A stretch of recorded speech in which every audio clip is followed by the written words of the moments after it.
What's up, everybody? Happy Tuesday. It's Tuesday, November 30th, and we're gonna play some Dungeons and Dragons 5th edition tonight again, like we always do on my channel. We're always 5th edition. I don't waver. I don't waver. And we are playing Princes of the Apocalypse. We're in session 46. 46. And in lieu of character introductions tonight, we're all going to sing Happy Birthday. Is it somebody's birthday? Okay, so we don't have to sing Happy Birthday either, so let's just roll initiative then. Let's just do it. It's very close to mine. Is it? When's yours? 6th. No, it's too soon. It's got to be 1 or 2 days away. Less than a week. Um, I'll give you my address if you need it. but we can discuss what's going on and what you guys are doing. I don't think. Did you get a chance to watch the stream at all, Caesar? I watched about the first hour. I don't know if that was the You good didn't hour get to or the sacrificial part where Jangling was roasted and spitted. I didn't see that part. Rufiel set off a nuclear bomb. Yeah. Pretty much it's heating up pretty hot in this area right now. And you guys are like, what do? We don't, and I think, Cortio. Welcome back, bitch. And about jangling disadvantage. I wonder if you could set some kind of sound alerts for those.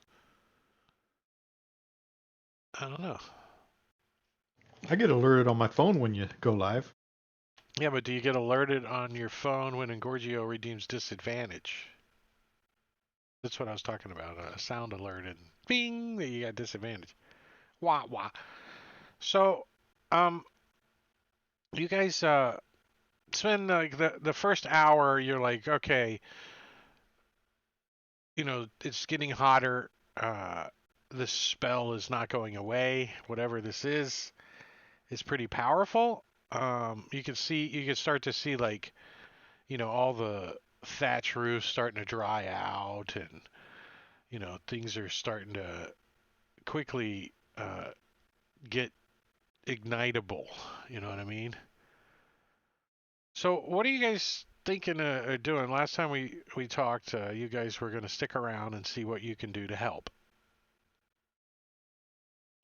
get people out of town, clear houses, pretty much try to evacuate the area. Is that still what you guys, after a week and you slept and dreamt on it? Is that what you, Yeah, you've to been get dreaming about this people game, but away as quickly as possible.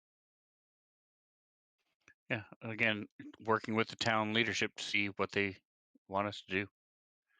And then, if in lieu of anything else, get them set up barrels of water around the major historical buildings if there are any, and then get the people in the water in the lake.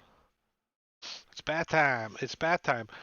So after about another hour goes by, you're starting to assess the situation in town pretty good. People are, coming out of their house, and you're able to tell them, look, things are getting hotter, and they're coming out voluntarily because the inside of their houses are getting hot too. That they need to evacuate as soon as possible, and so people kind of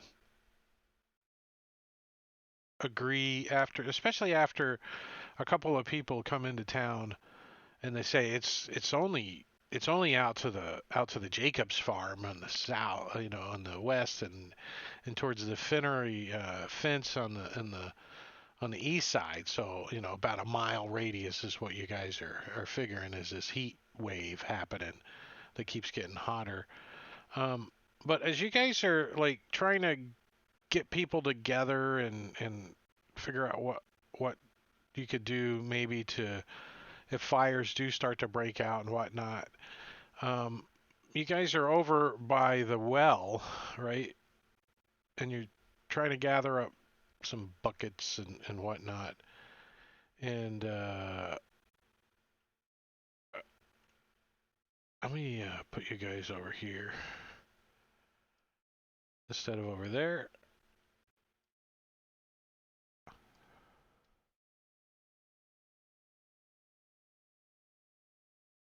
And give you this.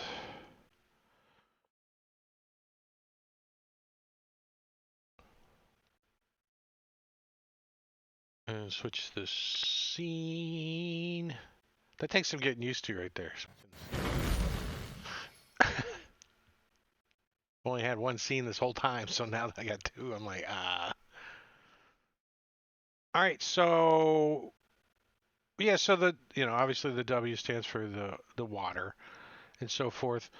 You do guys have you've kind of found some, actually identified some places where there are buckets and they have water in them. So these represent buckets. Everybody see the little fire extinguishers? There are 3. There's 5. There we go. Yep. All right, and then and these represent your volunteer fire department. Right? You've gathered up some commoners to help you gather some buckets and fill some. So these two over here are wrestling with this cart, right? It's got this barrel in it, and they're trying to get it over to the well. That's what they're doing right now. And then there's a couple that are winching some water up on the well, and so forth. As you guys are helping and coordinating, and the leader is down at the other end of the town trying to get people to evacuate, a wildfire starts, and we have initiative.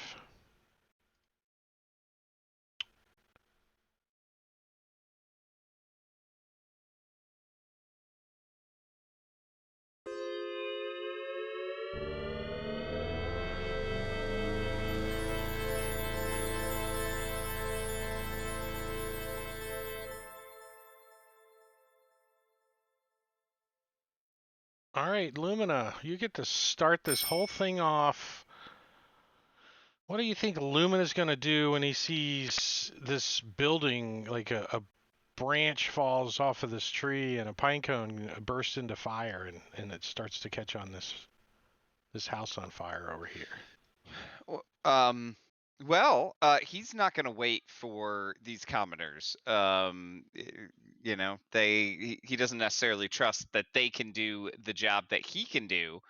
So if there's a bucket of water ready, then he'll grab that and start booking it over and yell for everybody else to say, "Grab water! There's a fire this way." All right, there's your bucket of water or sand number 3. All right. Is it just it's not an action to pick that up, is it? It is not. No, you can easily Okay. pick it up. And so I should be able to It's make a it 3-gallon bucket, so Okay. it weighs like 25 pounds or something. So it's not super light or anything. Sure. Well, with the double move, I can make it all the way to there. Oh, thanks. I was gonna grab that. And I guess that's it. All right, so you pick up the bucket, and you do your best not to spill a lot of it. This stupid center on map's got to get turned off.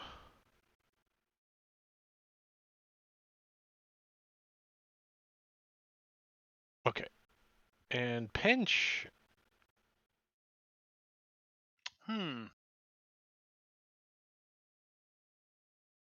Pinch wants to know why they're wasting time drawing water out of the well when there's a lake over there. Because that lake's way over there, and we got to carry everything over from over there to here. It's pretty far. Let's see. Pinch will grab this water sand bucket right here and use a bonus action to dash out here and kind of look around like, where can he go? Where can he go? So he's going to head right there.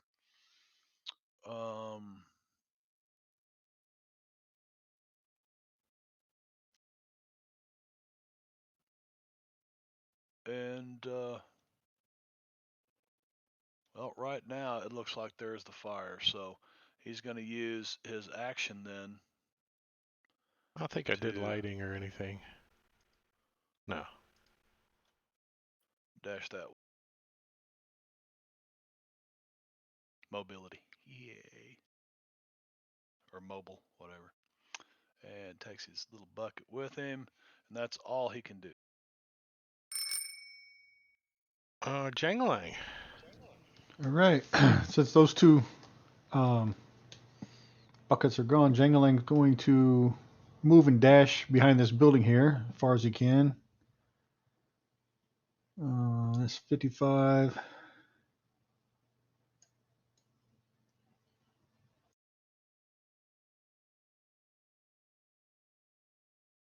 That's 60 to there. Trying to go after this other water bucket. Cool. Soleil. Alright, so I'm going to move my 80 feet.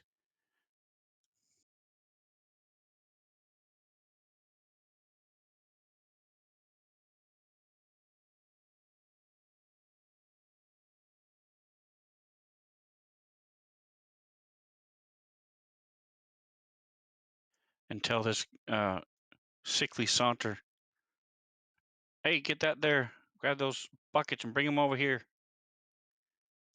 And I'm going to have my put one of my claws on my offhand.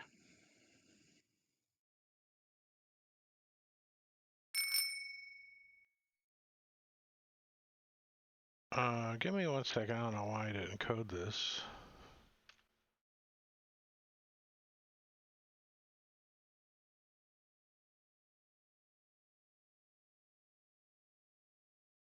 On my NPCs.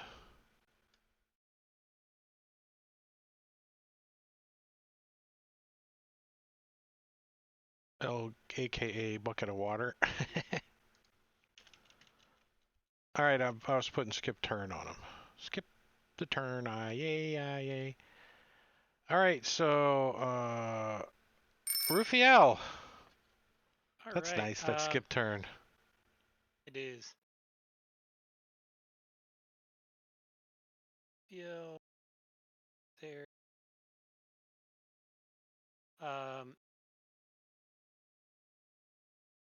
Oh, are you moving still? Yeah. Doing a double move. So there. You want to go there? Is that where you want to go? Yeah, there I'm I'll gonna just drag go. you there. And there's not a whole lot I can do, but I'm gonna burn a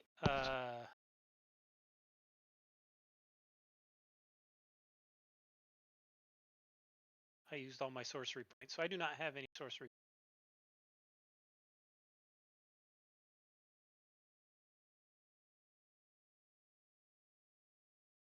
So, well, from there, I am going to pass my turn. I've already.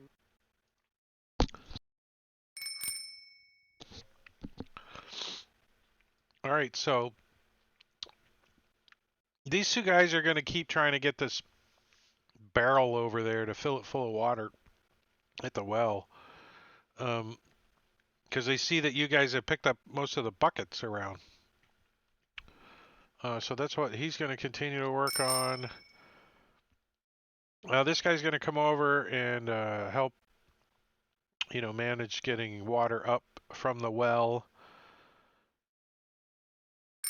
All right, so the wildfire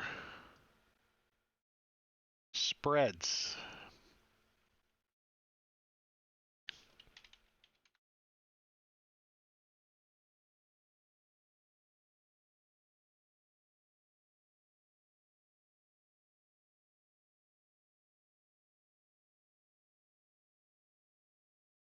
That's all it can do. Spread.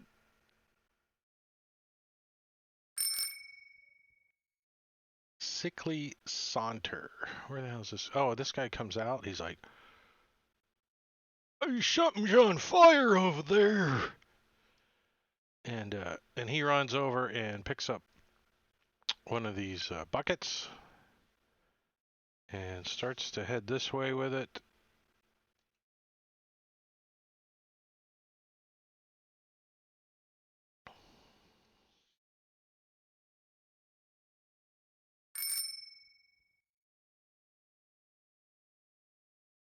Get a little organization going here on my map. All right, and yeah, this guy's helping over there. I probably could just put skip turn on there. Well, they may come into play here a little bit. I think. I don't know. Soleil. All right, so I'm gonna yell at this guy. Said grab them both.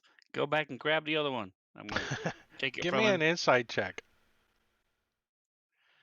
and grab it from him. Let me. Oh, you're gonna grab it from him and tell him to go get the other one. Okay, I got you. Never mind. Yes. Never mind. On the insight. I was gonna say, there's no way this scrawny guy's gonna carry 2 buckets. Okay. He's like, okay, and he hands it to you.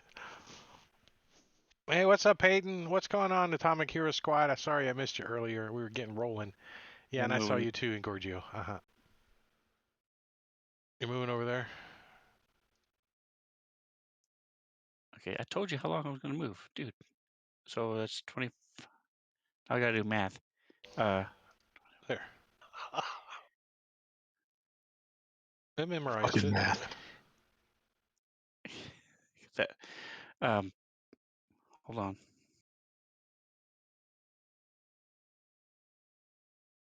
Over there?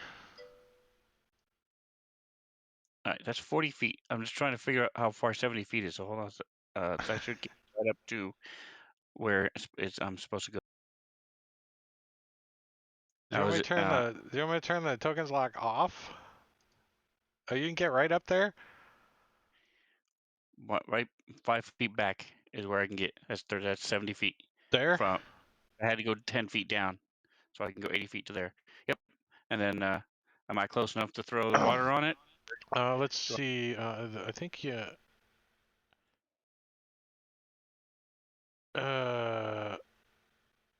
A creature that comes within 10 feet of the wildfire for the first time on his turn or starts his turn there takes fire damage. So it's hot. It's very hot as you move up. Do you move into that square? Because you're going to take fire damage. Am I able to throw the water on it? Yes. Well, what's the... Oh, I didn't give you the water. Here, let me give you the water. You'll like this. The water is an NPC, and he has a range of 10, 20. So 10 feet plus 4 to hit, 20 feet, or over 10, 15, or 20 feet, you have a disadvantage. So you hit, do damage.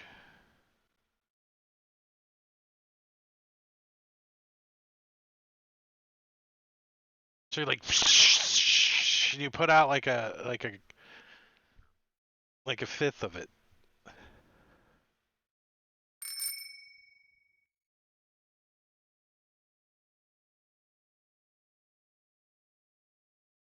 It doesn't have a bucket. Pinch. Oh wait, you got to take your damage too. Fire damage. 7 points that you absorbed.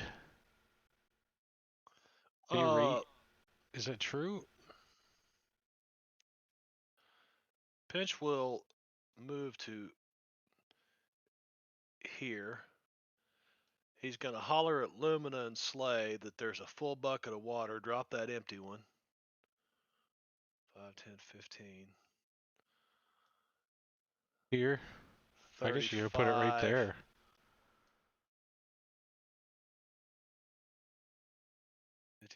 70, and because I, passed the buckets back and forth, that would have been my action. So bonus action. That's as far as I can get with the empty bucket that Slay just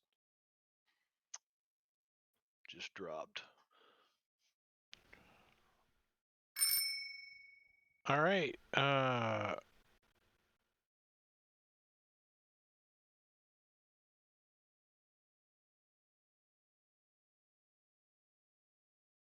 Can't really. I'm saying they're getting this wheelbarrow back over here, but that cart is actually part of the the decoration here. But I can move the barrel. So they're like, they're getting the barrel over. It's on the cart though, and he's gonna go to play button. You gotta hit the play button. If you don't hit the play button, you can't do nothing. All right, so that's oversized panties. You think he wears those on his head? Rufiel. I'm going to use my bonus action to burn a spell slot and regain 2 sorcery points. Fancy stuff. Just trying to help. And then I'll move up there, and I am going to. This is probably not going to do much of anything, but I am going to cast Mage Hand. And my intent is to try and any flaming debris that's small enough, I want to try and pull it out of the way off the roof. I also think you could probably like grab a curtain or a bed thing and suffocate too with your mage hand definitely. maybe too. Yeah, the towel, trying to put embers and stuff out, trying to keep the things from spreading. Yep. So, and you're using an act. Well, you cast the spell. Casting the spell is my action. My bonus action was regaining my sorcery. All right. point. So next round, if you use your action to try to, stem the fire, I will only allow it to spread half its size. Okay. So we'll say your sour guffaw. Is that what you're thinking? Well, you can decide that next round, which one you're going to try to smuffocate a little. Yeah, I'll put them next to both. So I have a range of 60 feet on it. Yeah, but it doesn't matter. Do you want to? Oh, you got a mage hand there. Nice. I was like, what is that? It's kind of hard to see on this map. It's because of the color of the token. Yeah, the token isn't. You know what? Do I have the magical power to change that right here in Fantasy Grounds? No. I can't. You could just drag and drop a token onto the character sheet. No, I was like, can I just paint the token a different color? No. Make it stand out? I could go like this though. Make it a little yellow. There. Stands out a little.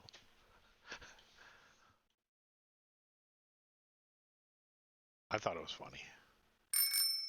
Lumina. All right.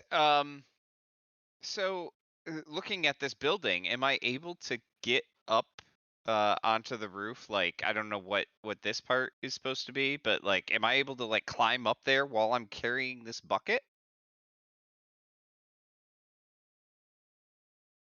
I would say there's a good chance that somebody with your skill and athletics and acrobatics would be able to do it. Now, athletics, what is your strength? I'm party sheet. I have a +4 in athletics, so not terrible. +5 in acrobatics. So your strength's at 13. So I don't think this bucket's like slowing you down. You're just gonna have to be pretty dexterous to carry a bucket as you're climbing. What is this? I'm imagining that this is just a front porch. You know what I mean? Okay, sure.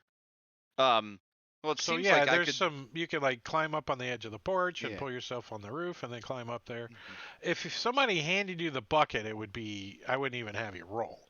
But since you're going to try to do it by yourself, I think an acrobatics check is in order. All right, let's try it. So I want to move. Let's see. I only have to be within 10 in order to throw this at the fire, right? Yeah. So But if you're at probably 10, you take 3d6 fire damage. The start of your turn. sure. Well that's fine. Yeah, I have to get close enough to do it, so that's the cost of that. So I will try to get up to there in order to throw the bucket at the sour guffaw, the closest one to So me. yeah, so roll your athletic or acrobatics. Sorry, you're trying to climb up with this bucket and yeah, no problem. You have no problem. You get up there and as your was that part of your move? Yeah. That was Well, just my move, I I'm think. not. So How much distance did you have left when you got here? I have another 10 still. Yeah, okay. So it used up your move to climb up there. But Okay, you're fine. that's You're fine. fine. Now you can chuck it. Now you can All roll to right. hit. Roll to hit. All right. So you get some water splashed on it.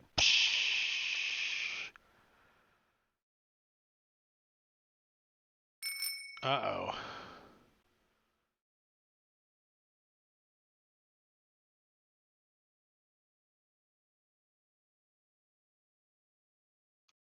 Oh, do I take some fire damage for getting that Yeah, close, Drake? you do. So handy that I got it all coded. Here, I'll even show you the Ouch. oh, that was a nasty one. I didn't even look. I just rolled it. Can I? Oh, wow. Can't you share an NPC record with everybody? Only by dragging to their portrait. Only by each portrait, huh? So that You're would not make a really copy sharing each the time. record. No, you're not actually sharing the record at all. You're just telling Fantasy Grounds to open the window on that player's screen.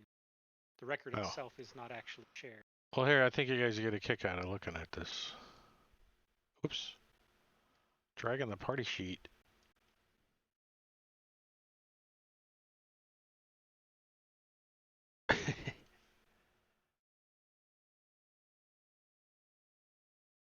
Think somebody should come out with hazardous NPCs or something, and make wildfires and all kinds of stuff in that as a monster manual.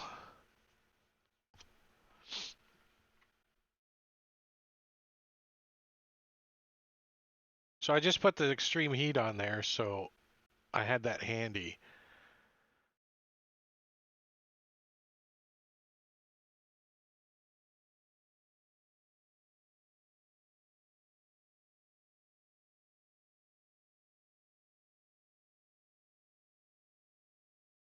Yeah, and then I put the information on the NPC sheet about the fire orb. Kind of handy for me anyways. But what happens is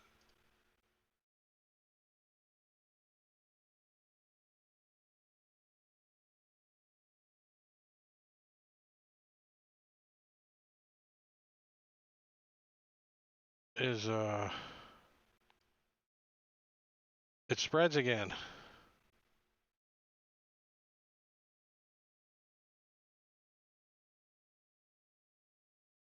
For some reason, since I copied it, that one's it. There's a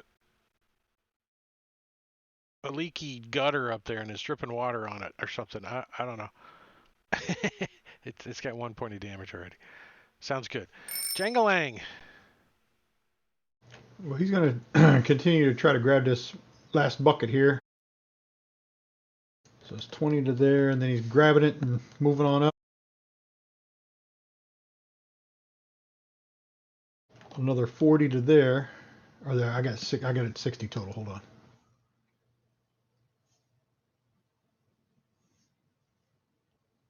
Oh, 55, 60 to there.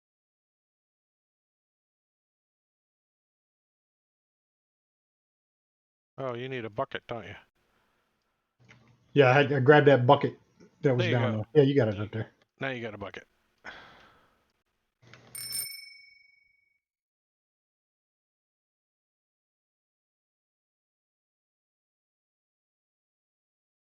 They're ready to fill up some buckets. At the rate this fire is growing, there's no way we'll be able to put them out. Not even close. No, Doing one it's hit not- point of damage to them? There's yeah, no I way. already did the math. I'm like, well, okay. We've got 5 buckets. They'd have to be hitting every round, otherwise they creates a new one. And there's already 3. Yeah. Now, what about a bucket brigade? Wouldn't help. You only have advantage. Is that all you get? That was pretty crude, huh? What am I telling you? What am I telling you? That putting It's a these lost fires cause, out and is we a were lost on our cause. we were on our Yeah. way to Waterdeep, weren't we? Yeah, I mean, That's- putting out the fires is all and good, but I'm more concerned about getting the population safe and then letting it burn. Yeah, I think once our characters realize that we're not doing any good here, we're just gonna abandon this, right? I mean, this Yes. is kind of a thatchy kind of roof too. You know what I mean? So that it's spreading really easy. If the fire had started here, like in the middle of nowhere, there's no fuel for it to spread to, so it can't spread. So you're eventually going to realize that this house is going to become engulfed, but you guys could keep it contained. You know what I mean? Remove the trees around it, or Yeah. Keep the trees wet so it can't spread to the trees, or other ways to come up with ways to stop this. But eventually the fire is going to spread and burn this house down, and then maybe another wildfire start up, or the fire will spread via an ember to the next house. So trying to put out all the houses, you already know, is going to be impossible, because it spreads way too fast on these thatch roofs to even keep up with it. But as you guys are like, I'm going to unlock your tokens and actually take you out of initiative for a moment, because that's really all I wanted to bring up was how the fire spreads that quickly, and how maybe if I said that a 3-gallon bucket of water will put out a 10 by 10 fire in one splash. I don't agree with that, realistically. If a house is on fire and you throw a 5-gallon bucket of water on it, whoosh, you're going to put out you need a hose. a 4-foot section or something, and then, but a continuous bucket of on it will go out pretty quick. So that's why the bucket brigade became popular, and so did the fire truck. But a decanter of endless water would change the whole game, right? Where's Juku when you need him? If somebody had a decanter of endless water, that thing could just continuous stream of water. Or Squall. Where was this encounter when Squall was running around creating rainstorms and shit? Yeah, even Veyril would have been helpful, because he had his shape water, so he could sit there and shuffle the water magically. Yeah. So the oh shit, I didn't.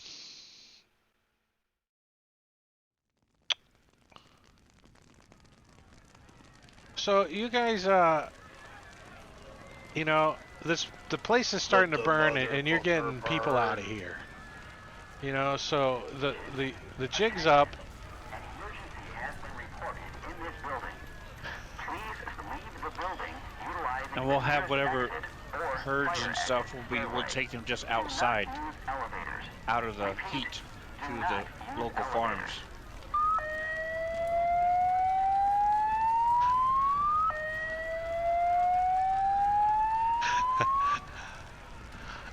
That's Attention. An emergency has the been reported cyberpunk in this building. red one. Please leave the building utilizing the nearest exit or fire exit. All right, that's stairway. enough. That's Do enough. not Stop it use all. elevators. Repeat.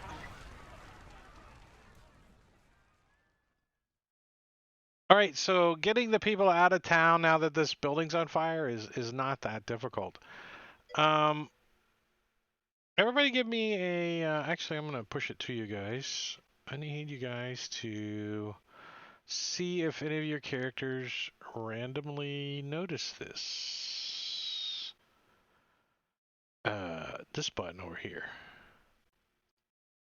This one.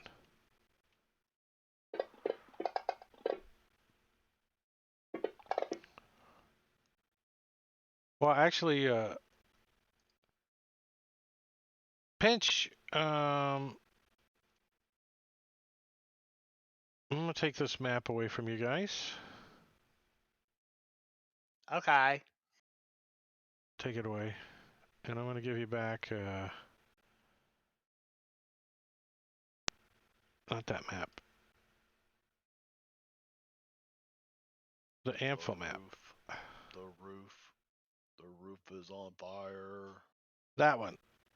Alright, so let's say this is the building that's burning right now.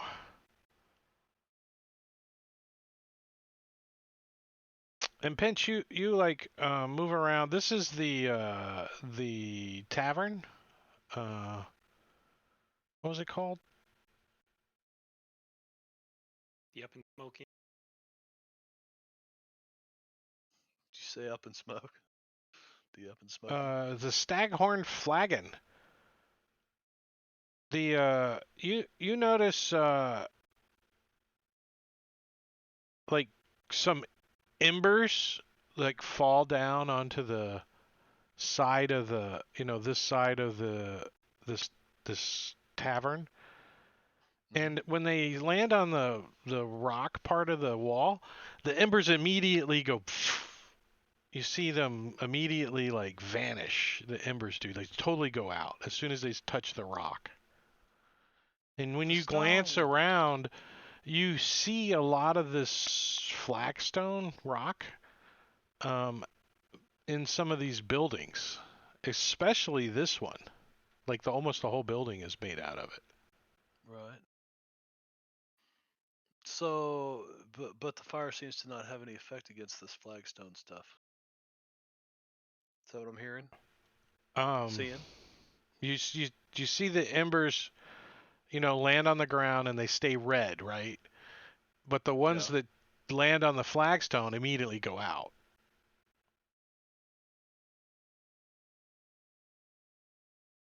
So, do some of these roofs have like shingle or slate or flagstone roofs? This building is almost completely made out of the flagstone. And then some of the other buildings have like what you would suspect was an older building, and they added on and rebuilt it, and it may have a wall or two, or like the first floor is made out of that, and then the second floor is made out of wood or whatever. Right. So you kind of, in the 3 seconds that you've looked at it, figured that much out anyways. Yes, I'd holler that look, fire doesn't hurt the stone. We can get in the inn, and there's beer. And Pinch runs towards the inn. He opens the door and he realizes that the interior of the inn feels air conditioned compared to the outside. Oh. Like you opened a walk-in cooler You know, Oh, no kidding. and there's the owners in there like, looks like he's packing up, trying to get out. I think you ought to stay right here, mister. And we'll have a round. All the bar stools are up. You know, But the heat everything's might not get you, but the smoke certainly will. right. Yeah. Yeah, I don't think I want to stay here. Even in the inn. Doesn't matter how much beer they have. We'll take But our it's free fill. beer.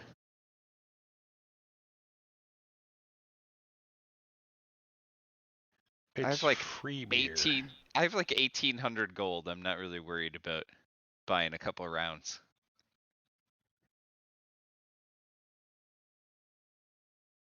I think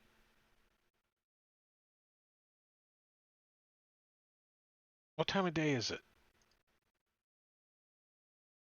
7 o'clock at night? Oh shit! So it's like now it's like 10 p.m. 3 hours. Actually, I think maybe now it's like 4 hours. So it's getting to be close to midnight. People are still trying to get out of the town. There's two complete buildings on fire now. The one there by near you guys, and then like one up here or something on the outskirts of town is on fire. You do see a fire out in the woods over here that's spreading. But for the most part, the people are, heading to Red Larch or heading to Waterdeep. You do see some people have like moved over to the lake, but the temperature now in this area is probably 140. So even at the lake, it's super super hot. And as you guys start looking around, you see a lot of people's leaving, you know, their their livestock, sheep and cows and horses and stuff. I think a lot of the horses probably are getting taken out, but sheep, you know, the sheep are just laying on the ground, spread out, like. We had mentioned right at the beginning we were trying to move the livestock out to the local Right, farm. but there's no way that the five of you guys can gather up all the livestock in the whole town if people are leaving it behind. You know what I mean? I mean, you're getting not what our you can, livestock. but you can't get them all. There's a lot. I mean, Pinch grabs chicken and shoves it in his coat. yeah, I mean Runs chickens. If the farmers aren't going to save their own stuff, then you're right. We can't do it ourselves. The point was to get them to do it. Yeah, At the that's what I'm very saying. Some of these guys are just leaving. They're just trying to get out as fast as they can, out of the hot area. It's 140 degrees. I mean, some of these, it's hot. Let me get my kids out of here, and I'll come back for my sheep or whatever if I can.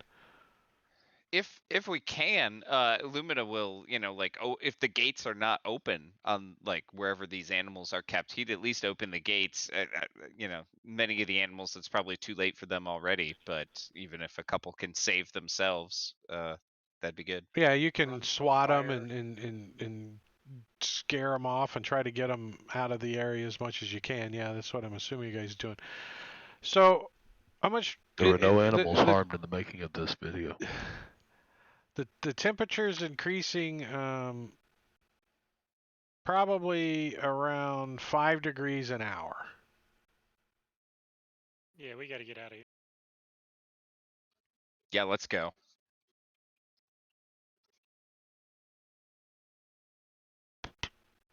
Good luck, everybody. See you. Head down Glad the we road could help. until we get out of the heat Towards Waterdeep. towards Waterdeep. So, just over the next hill, do you see a third of the population of Amphill? Whew, as you guys come up the hill, immediately the temperature starts, cooling down, and you know, you can start to breathe better, and the heat's not overwhelming. Um, and you can look back down at the town, and you can see that it's really starting to catch on fire in certain areas. It's after midnight now. By the time you talk to the leader, and you know, you do what you can. If there's anyone that's been injured, um, you know, you can help bandage them up or use your healing kit on them, or whatever. Um, they profusely thank you for your help. Um, Obviously, they don't have anything to offer you, but they do say if you're ever back in Amphil, and whatever's left standing, uh, they will be glad to, you know, Yeah. spread a blanket out on their dirt floor for you. I don't know. Sorry, we couldn't bring some water cultists too. The water cultists would have had this remedied. So yeah, so the place starts to burn. There's some fire on there for you. There you go.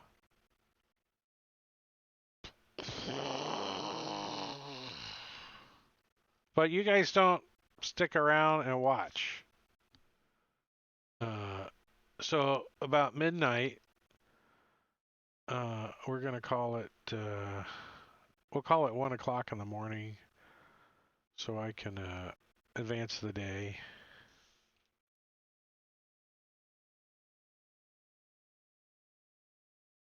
Like that for you.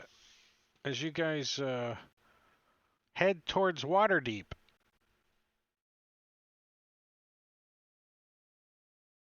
Doing a what I'm going to consider a forced march right now.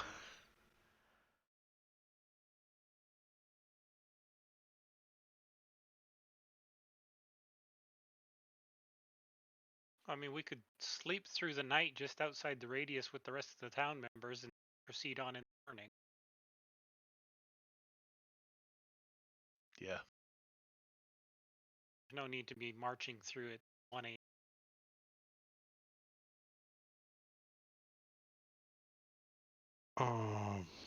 This Yeah, is I'd the say map there's I'm looking several for. people probably sleeping around in somebody's barn. Some of these outlying farms and stuff have probably taken in quite a few people, and if we can just find a woodshed or something to. Or There's just sleep several outside and do it outlying. all the time. Wow, was that my mic getting that loud? There are several outlying farms and stuff that you guys easily can all get into a barn, private barn for yourself. That's easy enough if you want. The town folks would easily help you with that. So that's not a problem. You guys get into a barn, and you're gonna get a long rest. So that long rest is gonna take you 8 hours.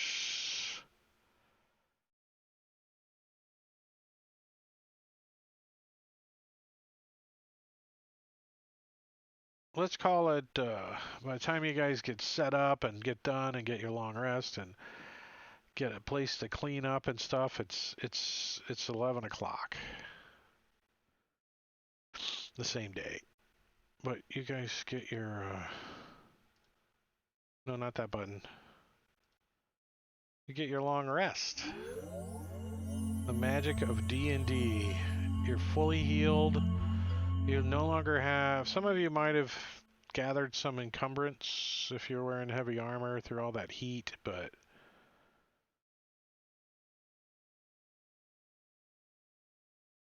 I was hoping somebody had some magical way to put out some of these fires.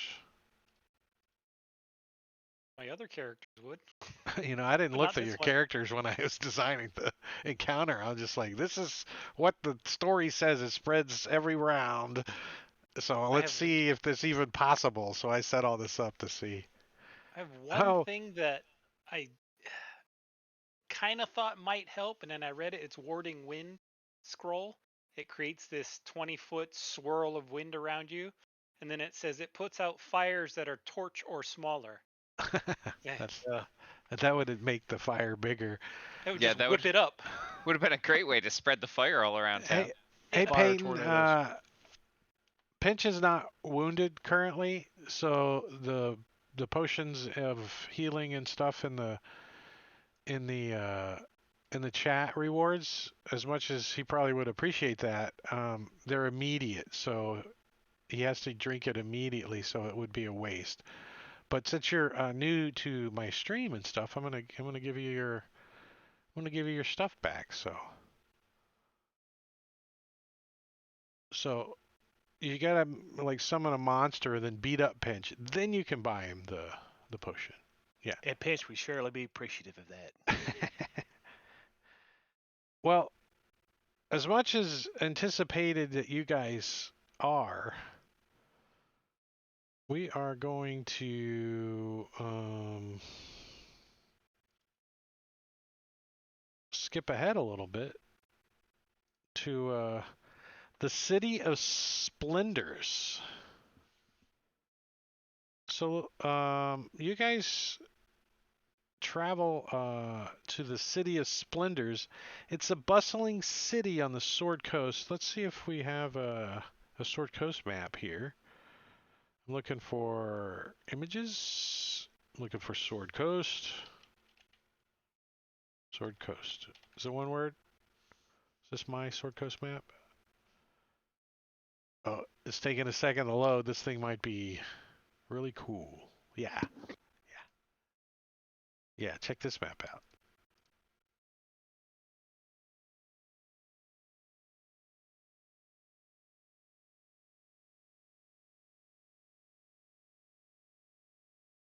All right, so let's get your party token.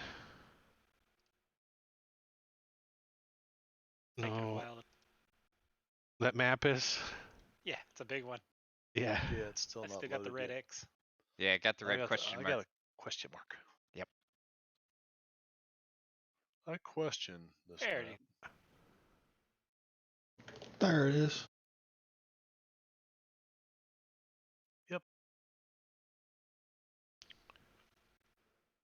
That's not possible in classic, boys. All right, so you guys travel.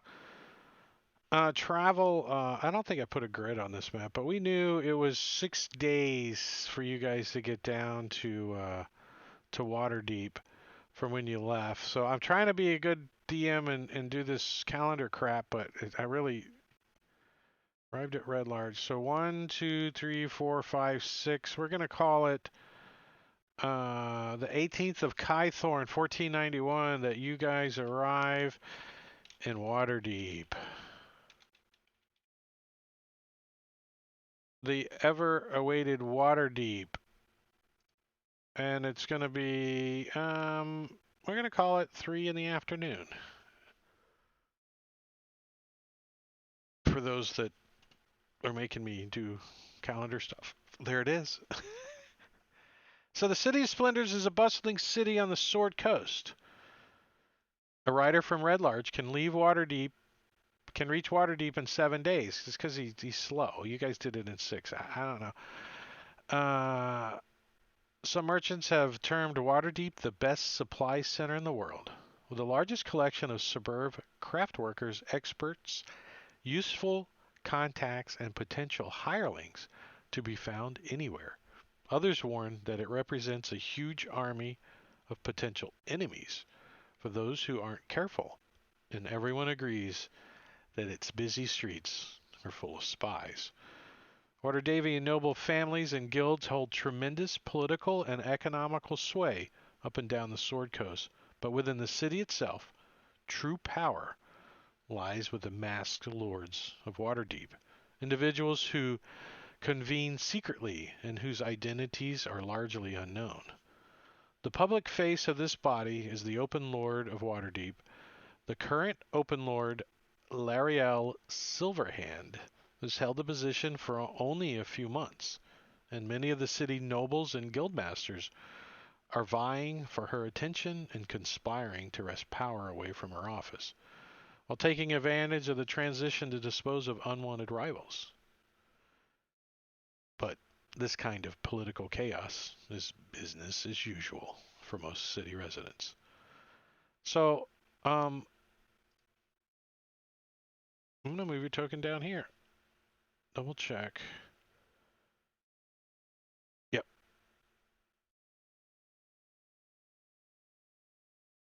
So do I have a map of Waterdeep? This is what DMs would call off the rails. What they're doing. This isn't in the module. Thought we were Making him doing work. the dragon Dragon heist. I can open that module up. We could bust a move on it. You guys would kick their ass. It's what's that? What are you, 7th or 8th level? It'd be like That's you a might fifth even level, 1 through 5 level. yeah, you might even get you might even kick what's his name's ass? The guy with the eye patch, the drow. What's his name? Jarlaxle? Yeah. I If you don't caught know him about by that. himself, you guys would kick his ass. This is the map that I like to use. I've used it for years, and I think it's appropriate. Here it comes.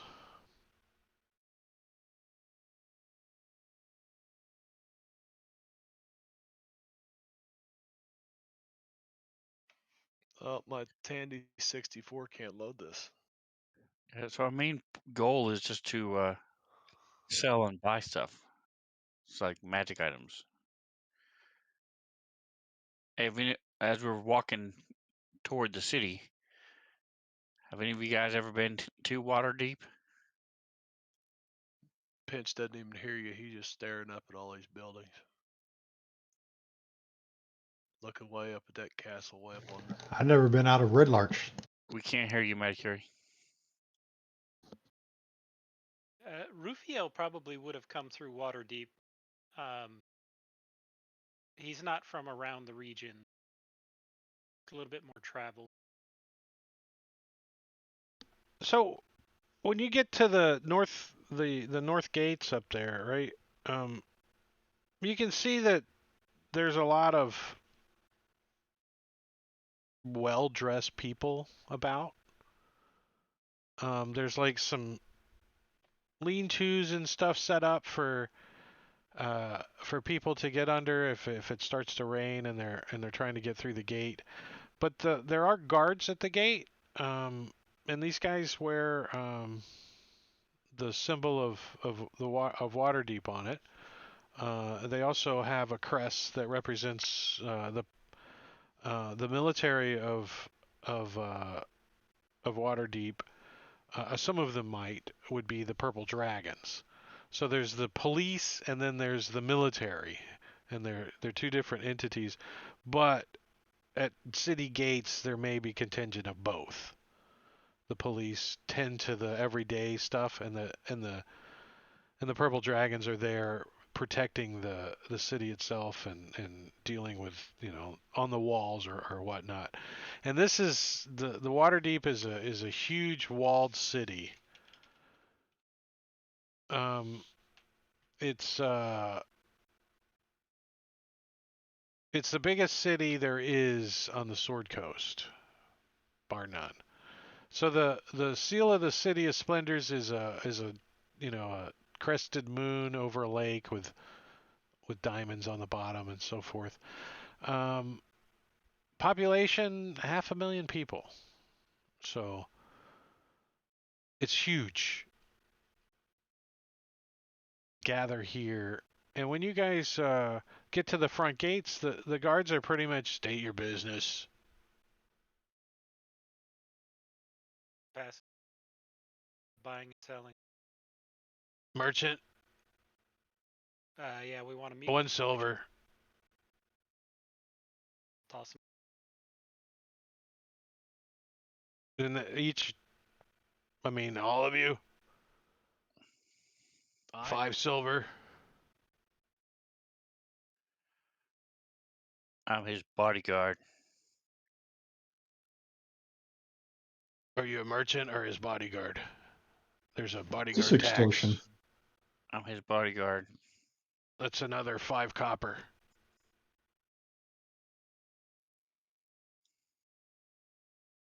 You see him kind of smirk a little.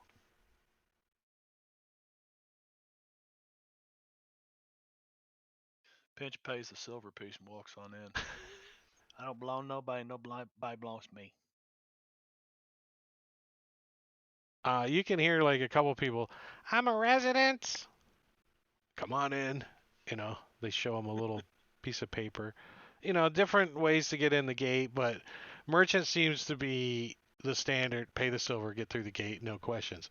You start claiming that you're an ambassador or some bull crap, but then they got to get other people involved, and so most people that come into Waterdeep just pay the silver and go in, which, you know, 5, you know, if you get, you know, 500 people a day coming into Waterdeep, which I'm sure they get more than that, and that can add up into the coffers of the city. So when you guys get through the lower gates down there and you start heading up to the main city, and these gates are open, but there is a contingent of guards there when you guys come in. This is like the ritzy manors and stuff. Like this whole section over here is just mansions and, you know, Palm Beach kind of huge estates, and they're walled off, and so you can't really see, you know, through the walled areas. You might see the upper floors of these places, and each of these little compounds and stuff have their own security and guards on top of the stuff when you guys come in. Um, when you get to the front gate, there's, you know, people asking if you need a ride. There's taxi services, chariots, and there's also messengers that are about when you guys first come in. Message for you, sir. Yeah. Do we have contact with the Harpers? Do we have a point of contact somewhere in the city? Castle Ward. Yes, you guys would definitely know your point of contact for, or not your point of contact, because your point of contact may change because it's the Harpers, but the drop to find a contact in the town is a place called the Silent Shield. It's a very secrety kind of place. You gotta know how to get there, and you gotta know the password to get in. And I think both Soleil and I don't think Pinch has been here, but Soleil definitely. You've been here. Pinch is not. I went to Neverwinter all the time, Oh, so you I went to haven't been to Neverwinter. Waterdeep. I may have been here once, but Rufio would have been through No. water. Excuse me. And Rufiel is a Harper, right? Just to clarify. Yes. All right. So, yeah. So Rufiel would know of the Silent Shield and know that that's the place to ask to. yeah, I say that's a good idea. We should go there, and that way we can get somebody who can be like our escort. Let us know so we don't get ripped off. These here shitty folk I hear are pretty bad about that. I'm And gonna also have my report on everything we've seen.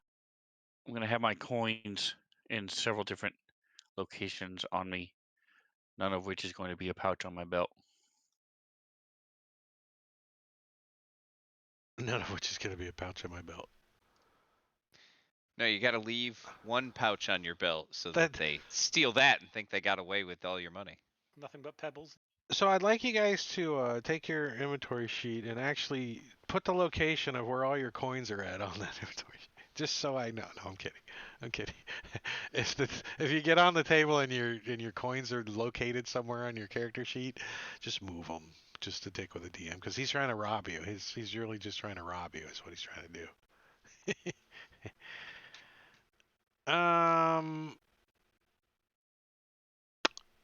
All right, so you guys make your way through Waterdeep, heading towards where Rufiel is taking you. Um, so you got to cut down to Delzoran Street, which is kind of the end of the Ritz super Ritz area, and you get to go past Troll Skull Alley. Believe it or not, um, you can see the dilapidated Troll Skull.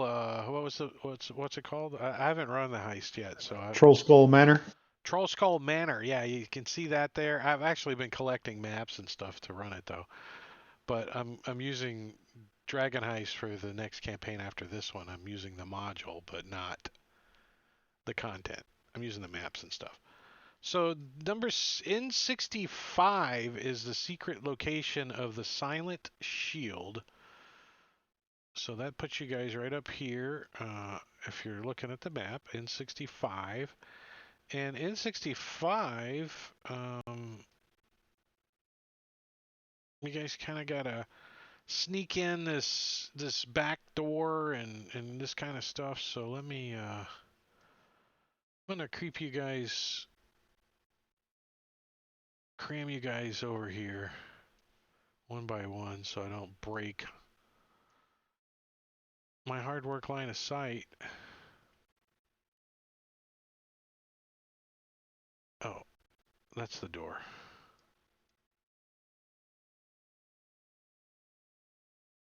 Do I have a line of sight on here?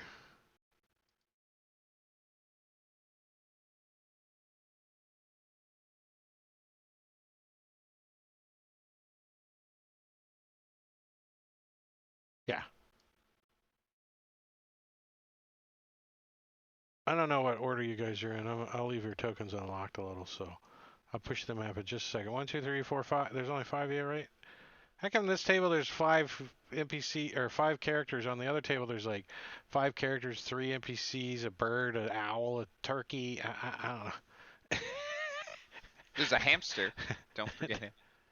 There's a hamster? Who's got a hamster? No, I'm just saying that the hamster I summon is also a character. Oh yeah, it's it's not a hamster. It's a kookaburra. What are they called? Capybara. Capybara, yeah.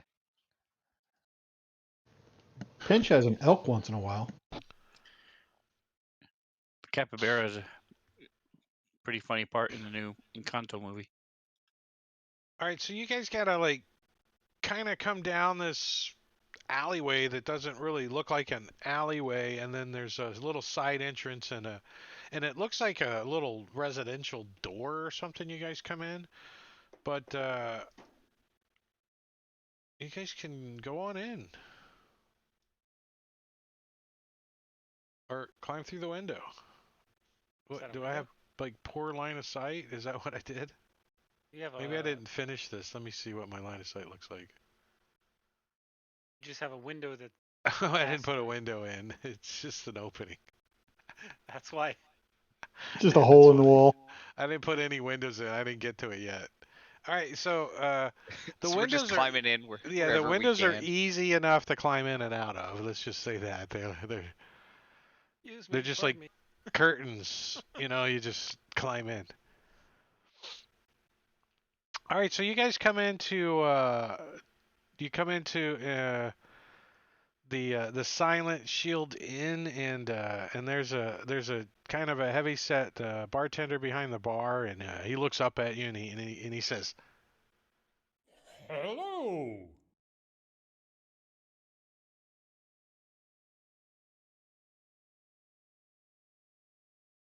Good evening.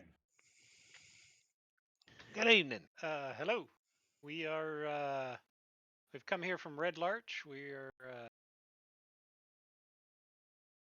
use a good meal. It's pretty delicious, I think. It's aged like cheese. Nice. What's on tap? That's just a couple copper. Anything extra is appreciated, of course. Goes to my slush fund, if you know what I mean. Oh, you look parched. You look thirsty. Might I interest you in an ale? Or two. Couple copper. I'm sure that wouldn't be too hard. Oh, that I can let go for just a few copper. I just got to push buttons. I don't have to. I don't have I'll to buy talk a to you round. guys anymore. Do the whole campaign. There's 10 What copper. gold should cover that? Went from a couple copper to a gold.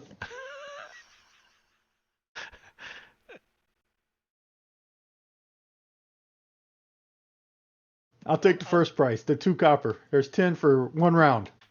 I'll give the whatever Oh, the secret yes. symbol is that we're Harpers. Ah, We'd like to speak with someone. so you like we are the ones that harp or whatever, and he's like, I don't know if we're the type of place that would serve you. You might want to try down the street. Maybe the docks or down by the alley or something. Yeah. Listen, mister, you're not too funny anymore. Does there seem to be a significance to these tables that have X's on them? What, do I look like the type of person that would know that? It's they're, your I establishment. think the artists anticipated those to be like the shadow of the chandelier hanging down. That's kind of what I imagined.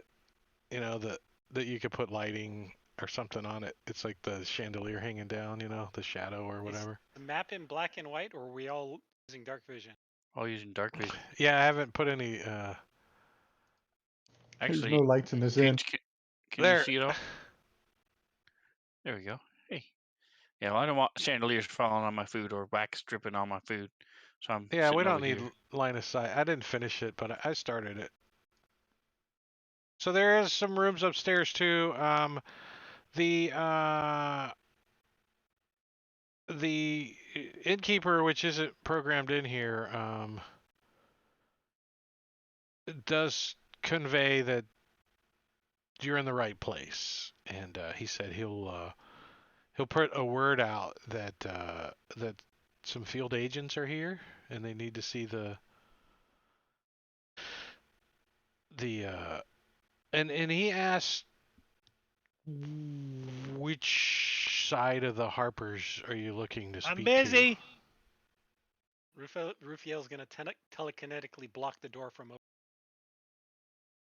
You have to wait your to? turn. Why does it sound like somebody's hanging on to a piton? Or piton, however you want to say it. So the barkeep's like, are you looking for like somebody high up in the chain or somebody that can help you around town?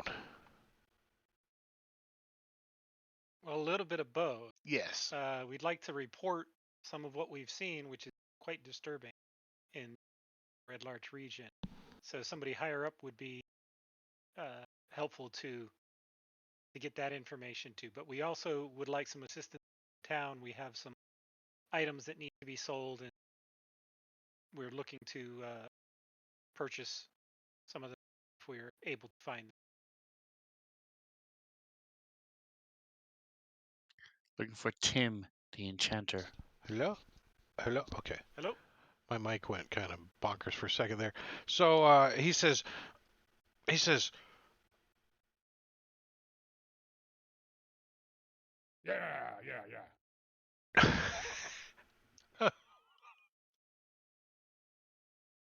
Yeah. Yeah, what? oh, sorry. I have this condition, you see. When I don't have money in my hand, it makes it hard to remember, like, the fine details. Put half a copper in his hand. He says, That's just a couple copper. Anything extra is appreciated, of course. Goes to my slush fund, if you know what I mean.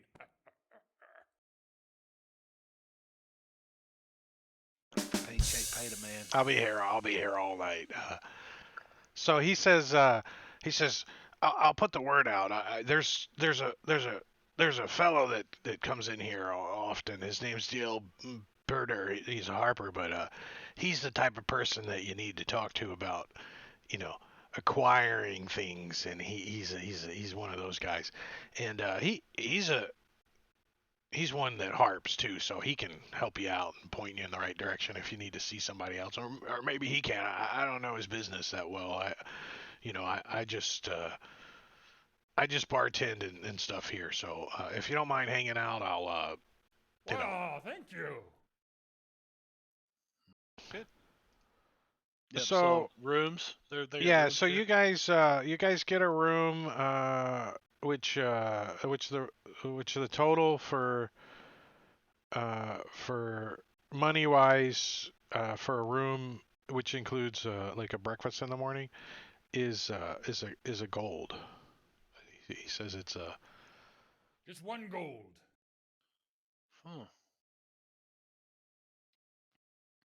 Is it like a continental breakfast with You can just age like meat cereal? cheese, right? yeah. Hopefully it's a hot Well, food bar. The good stuff's not spoiled. You can have the spoiled stuff for half price, I guess. It probably won't kill you. Your selection of 2 dry cereals. Is there anybody gambling Aged down meat here? like cheese, right? Right now, the only people in the tavern are you guys. Do we pass any close by? You They seem to be more lively. Most of the places that you pass coming in from the north are all the noble and ritzy areas. You might have passed someplace that probably was gambling, but I'm sure the money crossing the tables would probably make you guys weep. Pinch goes to get a haircut, get cleaned up a little bit.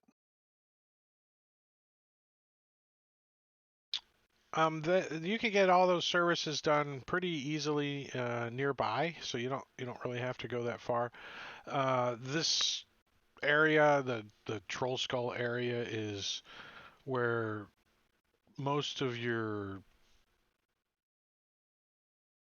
workers from the Ritz family come after work and hang out and shop and tend to business before they go home. So this is like a shopping area too. So you guys can get any kind of player's handbook gear, any kind of general service done if you need clothes made, armor worked on, and all that kind of stuff. It's easily accessible nearby. So Pinch wants to get a good bath and a good shave. Does he want to get all of his gear cleaned and the whole yeah. gambit? Yeah, he's got some common clothes that he'll put on, send his traveling clothes off to be And, cleaned and all that stuff. and how much is he wanting to spend on the service? The grooming session. Oh, he'd spend a gold on it. A gold? Yeah, Oh, so yeah. for gold you could get a bath, a shave, and general just overall wash, You're not going to get any Clothes cleaned up pressing or any stitching and stuff done, but you can stuff. Oh get hell, everything. he's never had his clothes pressed in his life. He wouldn't Right. know what That's to what do. they just wash them, dry them, give them back to you, and you get a bath Yep. and a shave and a hot towel. Right. A gold is easy No to happy do. ending. Yeah.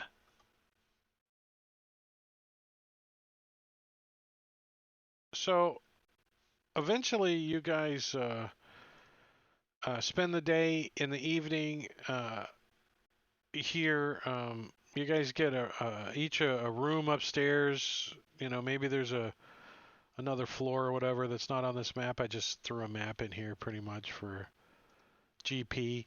But you guys eventually meet with Dale Perdure. He's when you see him, He's wearing a breastplate. He's got a great sword on his back, and he's got vestments on. Religious vestments on. So you initially think he's a cleric, right? Plate mail, great sword, not so clericy, but maybe. But when you see that he's vestments and stuff he's a follower of Agma, which kind of doesn't really scream great sword either. So, and he comes in and he says, "I'm Dale Perdue. How can I help you?" He might not even be 30 yet. He's probably maybe between 25 and 30. Kind of scruffy looking. His hair's disheveled when he takes his um, hood off or whatever. He comes in and sets down some sacks and stuff. I do have I don't know who hacked this image out of somewhere, but this is the guy. This is the guy.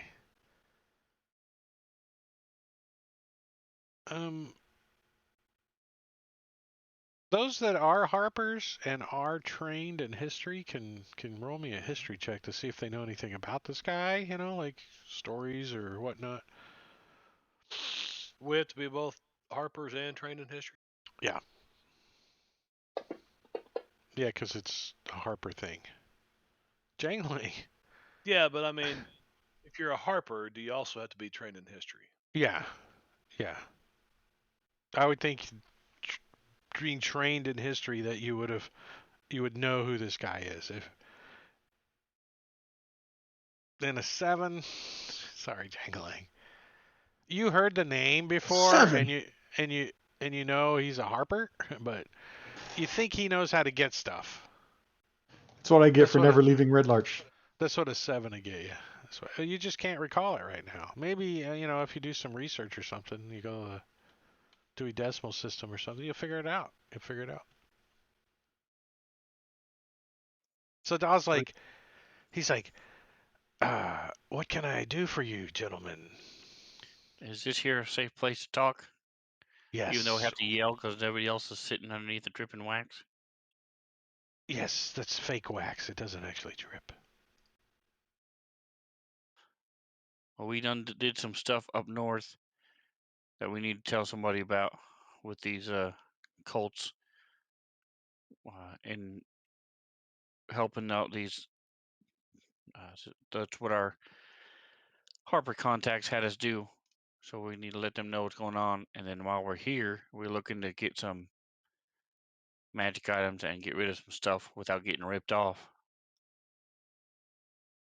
Well, you've come to the right guy for getting stuff together, I tell you. I do need some help pulling all the information together, though. And the DM says, insert skill challenge now. So I want you guys to give it some thought on, you guys are looking for stuff. How would your character be able to help Dal Perdue find stuff that you're looking for in town? Magical stuff.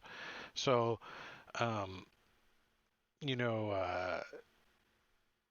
using your skills, persuasion, deceit, even pickpockets, those kind of things is up to you guys.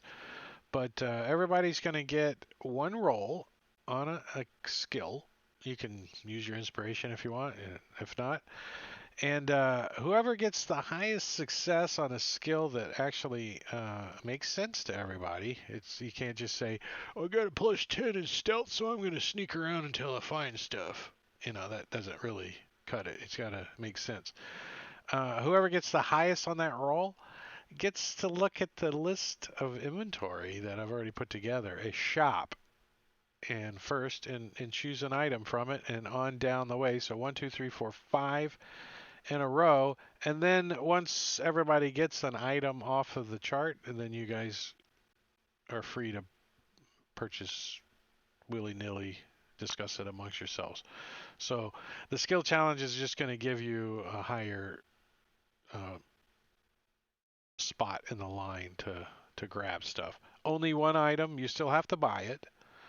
Most of these items are under 500 gold. There are some items on there that would take the entire party funds to purchase. So, and when you first start looking at it, you should consider that. And then let's take our 10-minute break and give you guys a little 10 minutes to think about it too, and we'll come back and pick up right there as you guys get to go shopping. Yay! Are these shops based on gold as well? So we need to convert to gold. The shop, yeah, everything's gold on the shop. I don't see any silver or anything, so no platinum. Yeah, the shop you have to use the right change. You can't not use the right change, right? All right, I'm gonna set a timer for 21. Let's do 38. That gives us no. Let's do 39. That gives us 10 minutes, just over 10 minutes. 10 minutes 51 seconds. And I'm gonna slip on the slideshow and put on some pretzel for you guys if you're hanging out in the stream. Please continue to do so. You've got 10 minutes. And then you got to be back. So go make a Pop-Tart or something. I don't know, but hurry up. See ya. You get 10 minutes.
do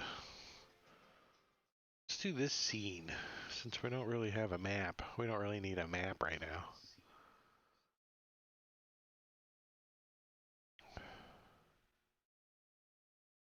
All right, we're almost all back. I can see smiling, happy faces, and then Marbania. How you Hey, feeling? man, Is that booster kicking in a little? Yeah, a little bit, man. I'm quiet tonight, and I stood up to go get a drink of water, you know, and when we went on break, and I'm like, oh, I feel like I've ridden in the car for 6 hours. You know? Yeah. I just got up to get But a it's break not too, and it bad. felt like I rode in this car 6 hours. But I'm just a fat, lazy oaf. That's all. That's why. Well, I'm that too, so that might have some bearing on it. But no, it's if not this bad. chair would fit over there, I would probably wheel it into the bathroom. You know, like. You just gotta carve a hole in the center seat. I was talking about peeing. All right, so what's this crap the DM's gonna make us do with some skill challenge bullshit, right? What? So let's just do this to start off. Let's do the old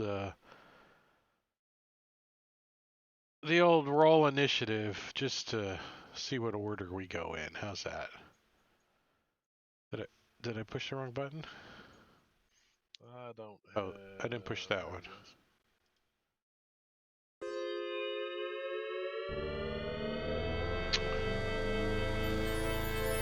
I could stop pretzel and I could stop the countdown timer. All right, so Illumina, you now this whole skill challenge kind of thing is gonna take place over a couple of days. So you know, it's not just you're not just gonna stand out in the street with a flashlight. You know, it's a couple of days. So what's your idea for how Lumina can help Doll find items that you guys may. So first of all, I've rolled 2 20s on my initiatives so far today. So So you just that's want to go I don't first. know. I guess. I'm wasting all my 20s. That's how that works, right? So Lumina, you know, you guys have noticed that he's not always the most talkative companion anyway, but since being in the city, he's even less so because you know he prefers to be out in the wilderness, right? He's naturally distrusting of people, I think, and so I think what he would do is start out by checking out a couple of the local shops and asking the shopkeepers there, you know, if they have any, you know, magic items for sale, or if they know where somebody could buy magic items, you know, just straight out asking them. And then he's not trying to persuade them to sell him magic items. He's trying to gauge their response to the question to see if they you know, either actually do know where to get magic items, you know, or if they just have no idea. So So you're kind of trying to use insight to gain the shop owners if they're being, you know, deceitful or whatever. I yeah. got you. I got you. And then after So that, you know, if he has to like, you know, pay a little bit of money to you know, get some information out of them, like he'd be fine doing that. so insight and persuasion with money, Sure. bribes, basically. Yeah, probably. I mean, they're shopkeepers. They want to make money too, you know? This They're is not just true. going to give Small him free information. gratuity is always appreciated, huh? Yeah, Exactly. right. How much So, gratuity is he willing to bling bling around?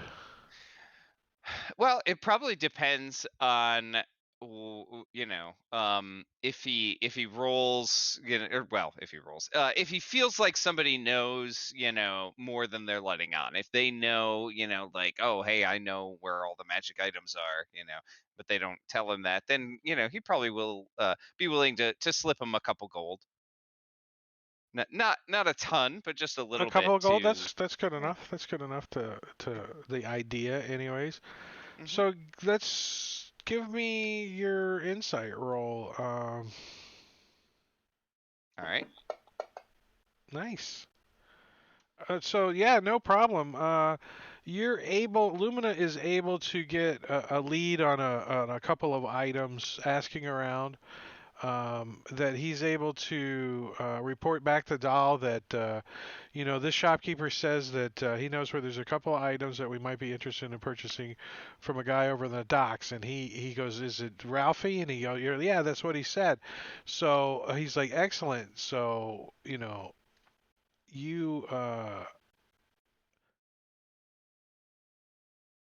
you successfully completed your task. Very good. Very good. Sweet. So, Jangling, you're next. What is Jangling thinking about?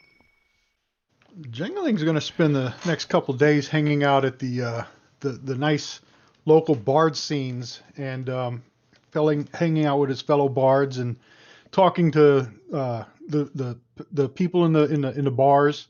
He's down at the yawning Just hanging portal. out. He's at the yawning Yeah, portal. He's with trying Volo. trying to trying yep trying to find out if anybody knows where there's some really new, good, and exotic weapons and armors that have recently come to town and where I could find them. Well, So he's going to use some you obviously persuasion find to, anything you want down in the well, in the yeah. undermountain, all kinds of stuff. It's just too cold to get down there. Yeah, he's right.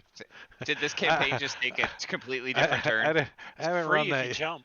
I haven't run the Lots of magic items from there. Undermountain yet either, but I know about it. I know about it. So he's trying to use. What's he trying to use? What kind of what's the skill that he's trying to? Persuasion, just He's just talking people up and using persuading them his to, charm and his wit and his yeah. savvy. All right, bust a move on your persuasion down there. Now Volo likes a little lemon in his ale. All right, so you gained a bit of information there. You probably should make a note of that. You never know when it can come Yeah. back on you. You want this in the tower, right? Yeah, please.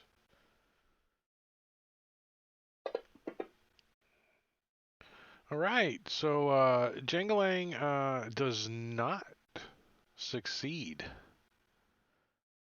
But he did learn that Volo likes lemon in his ale. He got that anyways. All right, so you guys got one success so far. I don't know how many you need to win, but I'm making it up as I go. It's like whose line is it anyways? The points don't really matter. It's all made up. Points don't matter. But Soleil, you're next. So he ought to use insight, which is the only one of my high skills that I can think of a way of using it. So he's going to have a similar attack, but in this case, he's going to the different temples and is going to talk to the people there, looking for information for things that we can help. Also, anything that they might have about these cultists. But I'm using and information about the cultists or ways we can combat them or ways we can find the magic items that we need to help protect ourselves against them or those type of things that will stop elemental damage and things. And I'm using intimidation in the sense that this is very important. This is life on the Sword Coast. Waterdeep itself could be at risk if we don't get this information, if we don't have this. So I'm using this as like an intimidation tactic to try to get them to give us the information we need. Okay, as with most intimidations, you probably have a pretty good chance of success on this. It's not that hard to intimidate somebody to tell you what at least they think you want to hear anyways. But the chances that something goes wrong, and I'm just cautioning you, if you do poorly, then things could actually go bad. Like Bar fight. Yeah, whatever. I don't know what what I'll have to come up with that, but if you like roll a 1 or some shit and it's pretty low, then something bad might happen. I'm just giving you the negatives if you use intimidation, which I'm cool with, and I think you'll be successful. But Yeah, and just to be clear, I'm not grabbing them by the throat and say, "Tell me what I need to know." I'm just impressing upon them. This is so important. We could all die any second, and so well, intimidating them that's in that that's yet to sense. be determined how well you emphasize that with your intimidation roll. So, all right, so you you fail, but you didn't fail horribly bad. So your intimidation, leads you down to a couple of uh, delayed, like items were already gone and stuff. Now, you do lean a bit of information out about the cultists or something, which we'll come back to. So you did get a little bit of cultist information when you were out and about, but you didn't progress the skill challenge successfully, anyways. So that's 1 success and 2 failures, where the points don't count, and we don't really care, but we're still keeping track of them. So Rufiel, Right. So Rufiel, excuse me. hydrate. Uh, yeah, Rufiel had spent quite a bit of time trying to infiltrate the cults. And so he's going to use a little bit of his background and experience in lying to people. And he's going to go around and lie his way through to try and see if he can't convince people to tell him information. Tending to be a merchant who is looking for some higher value items and potentially black market or underground sales, that sort of. Does he pretend to be a rich prince and he's here collecting antiquities? Does he come up with a whole Yeah, that sort of story and thing. a He's a whole whole background that he's created. a whole deception kind of infiltrate the Uh, cultists and get strung up by your ankles and almost died exactly. kind of thing? Just Okay. caught at the dock, so if they can pay the taxes for it, then he can give them back their money. you know, you guys are just rolling poor.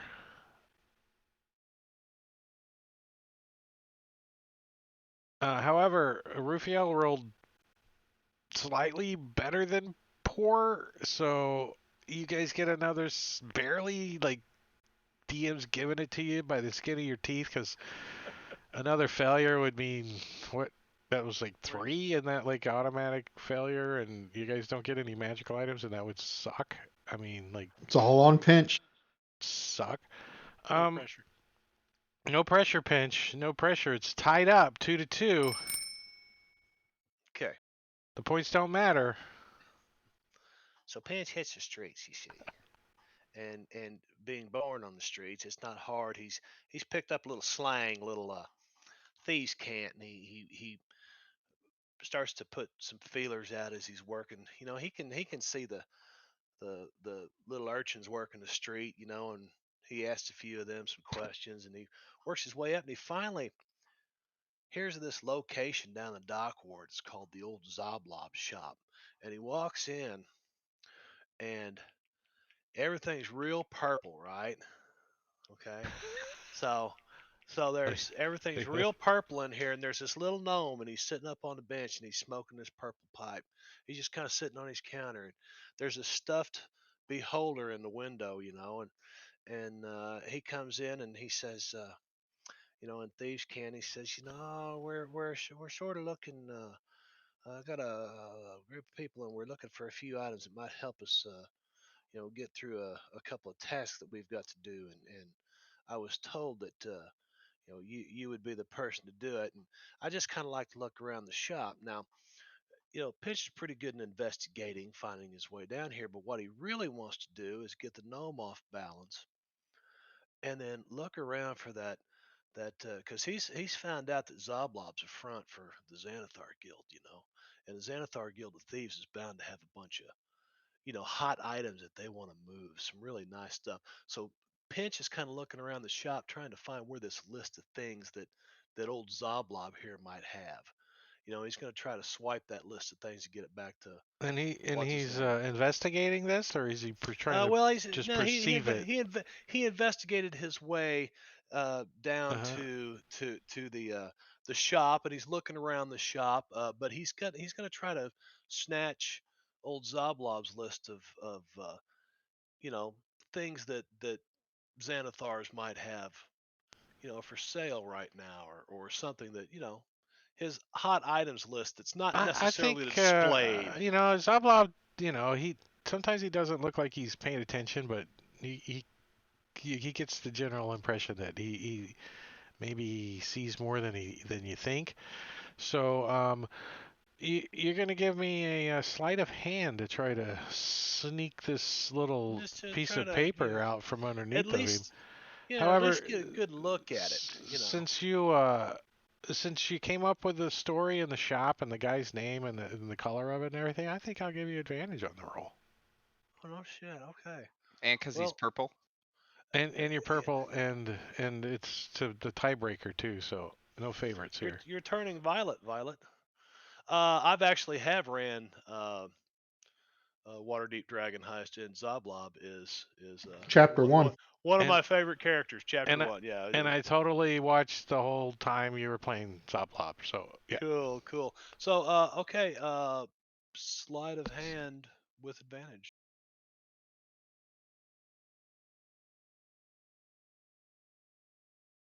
And Drake leaves like, oh, it's bad. Yeah, the role was interesting. Let's put it that way. However, that is a success. And what I need now to do is I need Jangalang and Soleil to roll a d20, and because they tied their crappy rolls. The DC was a 12.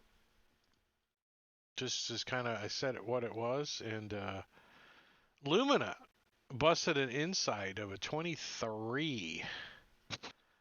Dang. So and Jangalang and Soleil busted Jangalang's persuasion was he rolled a 1. So and so he got a 10 since he got a +9 perception, but that didn't make it as a intimidation. He rolled a 7. That's horrible. With a +3 gave you a 10. That's so Jangalang and Soleil tied. Rufiel, the DC was a 12. You rolled a 6 plus your 7 deception gave you a 13. And Pinch with advantage, dropping the first 13, which would have been a 23, which would have tied with Lumina, but with advantage it re-rolled and he rolled a 19. That's a 29. So Pinch does not just find the list, but he's the first one to get to the store. Oh no shit. Okay. So you Goggles. can buy any one item off of this list, and you don't have to tell any of the party members because you get to take it and they don't get to see it, and then I pass it on to the next guy. I mean, it doesn't have to be secret. I'm just saying. It could if you wanted.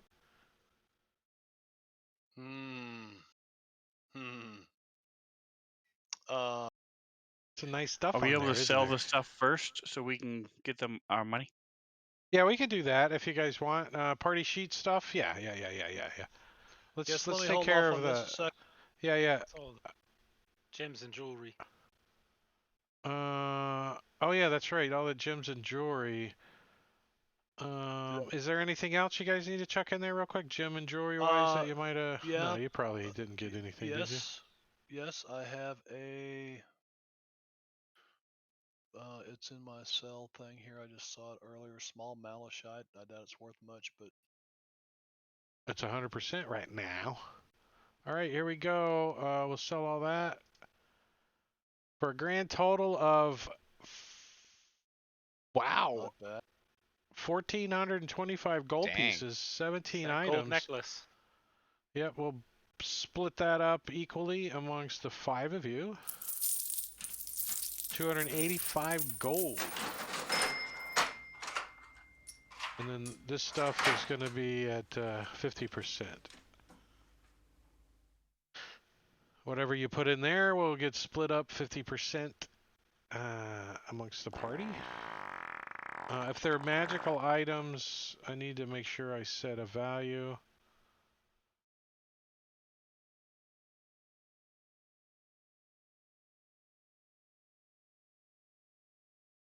Because Medicare hasn't come up with if it's got a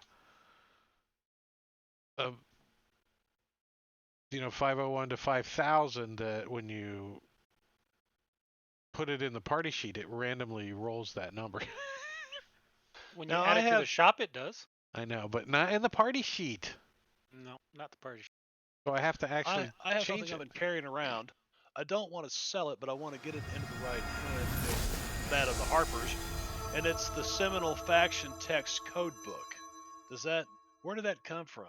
That's your So- background. That's your That's background. my background item. Yeah, it's your okay, Harper never mind. item. That's not what I thought it was. Okay.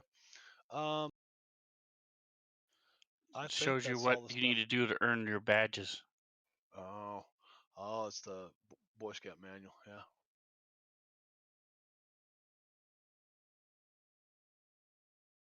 Everything's in there. Are you guys good? Is that it? Doesn't look like a lot. That's all the stuff I had marked as sell. There is a set of plate mail in there though that's worth 1,500 gold. Well, I'm going to so take that scroll of Revivify. I can use it if you all die. I didn't put that scroll in there, did I? What he did? You gonna pay me for it? Olay. No. I'll bring you back to life for it. We'll put my name on it. You only use it from me or pay me for it. Okay. Oh, You're probably we gonna be gotta the get first this one to curse die off anyway, this so- asshole. Just write his name on a piece of paper and put it inside the potion. Yeah, that's fair. Oh, it's a scroll. It's Same write difference. his name on it, I guess. All right, I'm going to sell this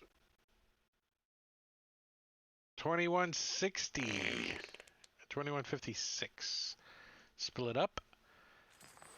That's a grand total of 11,725 gold pieces in the party. So some of those items are out of your reach. Like the leather armor +2 and stuff like so, that. any what is that? Any one item in here, right? Yeah, you can buy any one item before everybody else, and then when everyone's done, I'll let everyone buy whatever they want. This Okay, but I've represents got- I have to 3 make sure my days money's in right. Waterdeep. Oh yeah, I can do this. You guys are going to spend 3 days in Waterdeep. I'm going to go ahead and set the time. You guys.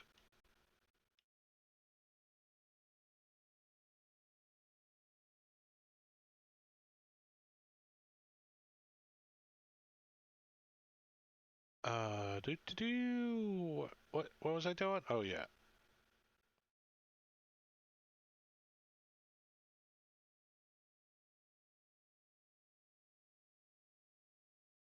Go. Oh. Got it out of order.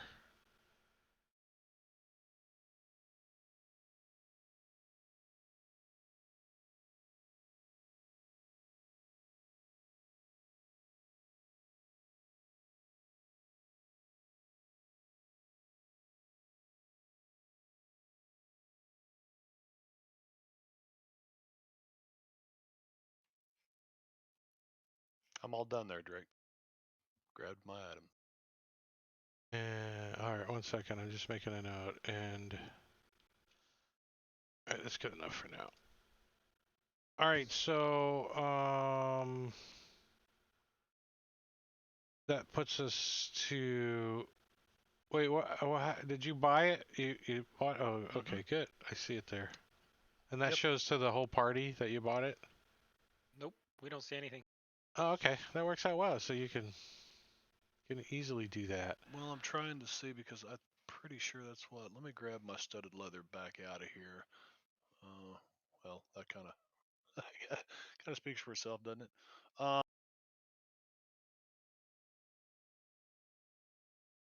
Okay. And then Lumina, you're next. So All you can right. buy any one item off of there, and then pass your turn. To who's after? It would be Rufiel, then Slay then Jangle. Slay, then Jangling. Okay. Oh well, shit. You know what? That's why it didn't do anything. I thought that was studded leather armor +1. It was. So it's the same armor class. It's nice though. It's really nice. Yeah.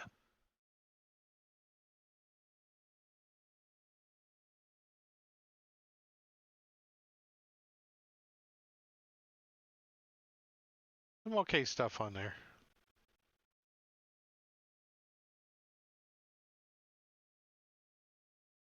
I'd be Hi, looking Pinch. at. I'd be like, I'm switching to a battle axe. I don't know, 160 gold for a battle axe. Hey, Drake, could I trade this in for that ring of swimming? The leather armor +1. Get it back and take the ring of swimming instead, unless somebody else wants a ring of swimming. Yeah, I'll put that's that back. fine with me. Control 1. Pinch having And bad memories of an ice boat incident. That's exactly. I looked at that ring of swimming and I'm like, I would never have to ride an ice cube again. But look at that studded leather +1, and I switched it on. I'm like, well, my armor class didn't change. I'm like, well, it's not studded leather. It's just leather armor +1. Well, And I'm already wearing studded. So how much money do you have, Pinch? Because the glamored studded leather is +1 studded leather in addition to whatever else. we're not. No, that's 4,600. yeah, it's a lot. I know. That's kind of the one that yeah. I was looking Well, at. hell, but, he's got. Yeah, no, it's too much. So I'm gonna put the 1870 back here. No, hold on a second. Don't do that yet. Okay. I'm gonna try something. I'm gonna go like this. Yeah. So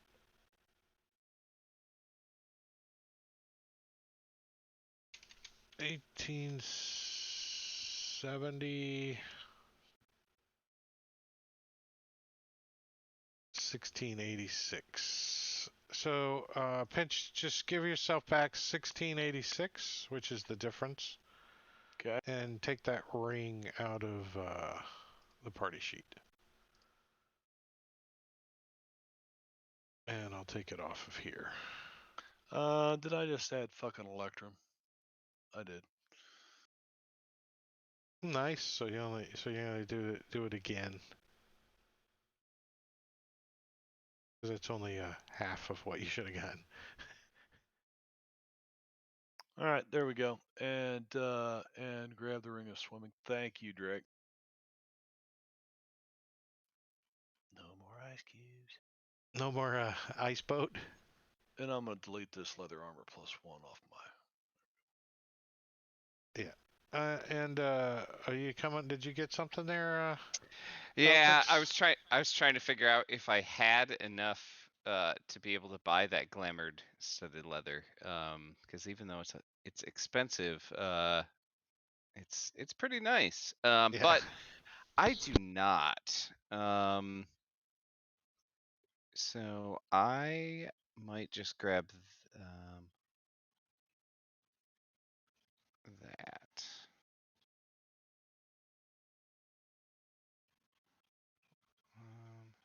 Let me switch the scene Just a over sec. so they can see what we're looking at here.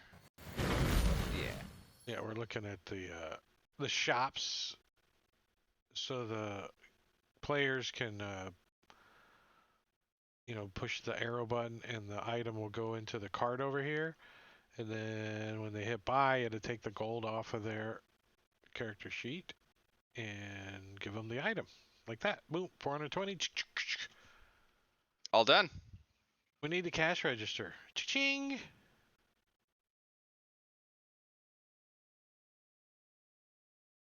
Hmm.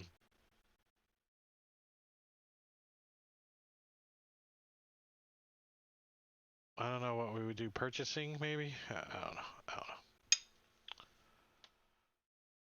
All right. Who is next? Rufiel. Boom.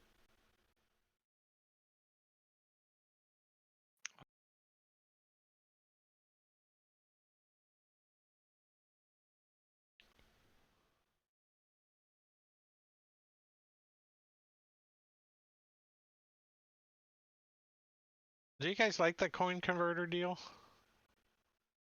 I do. Yeah, I do until it, makes change for you. Two separate extensions. Mad Nomad's the ones that makes all of the weird change for you. The converter is one I did where you just plug it in and it'll convert all of it to gold or whatever in one click. Oh, okay. Well, which one are we using? Or Matty Carey was getting real straight about that shit real quick.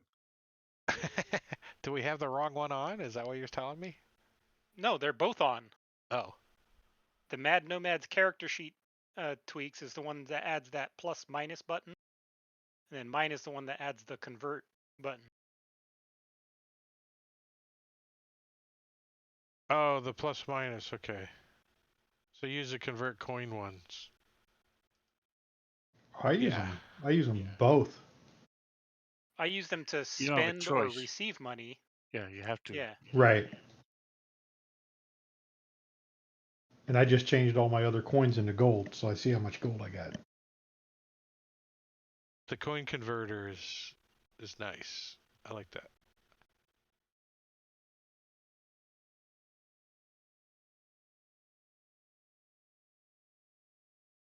All right, I've purchased. You know, when I put that in there, I'm like, I know who's buying that. It's It wasn't on handy. my list that I put down, but oh shit. It's handy. Yep. Soleil is next. There you go.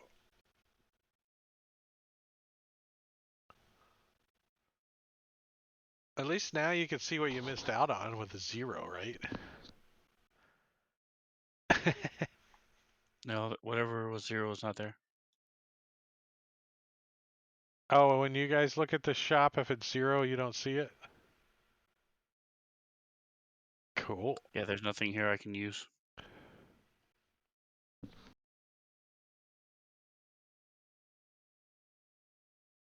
Let me double check something. Get the bag of holding and hoard all the loot to yourself. Kelgerman's ointment. It's pretty Feed handy. Feed your curse. You stay warm. Ring of warmth. All them scrolls. Right. Yeah, the Ring of Warmth is the only thing I could use. So I'm done. I don't have anything. Wand of Secrets. Shh. Be quiet. I don't know who can use that.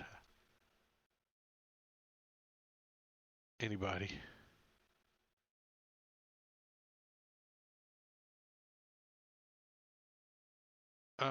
So that leads us to Jangalang.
You guys coming up with a plan on the rest of the stuff?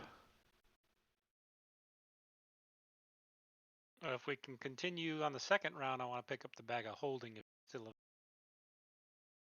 that was the only. So now you can buy jangling and really.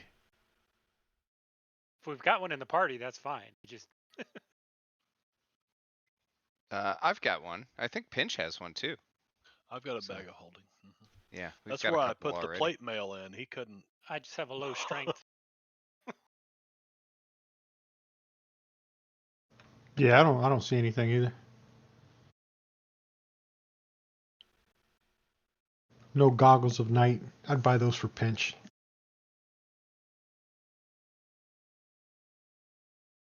I'm good. Raphael's been casting dark vision on him every night, which is fine until Pinch tries to go to sleep, and then it all gets really weird. All right, so anything else you guys want to buy? It's there. You can buy it. Just remember, only one person at a time can use the shopping cart. So just discuss it amongst yourself. Who's buying stuff? I would like to buy the bag of holding. Objections? Go for it. So Slay's whole purpose for being in Waterdeep is to get a ring of protection. Try to increase his armor class since I can't stack armor with my barbarianness. Is he able to get a +1 or +2 ring of protection?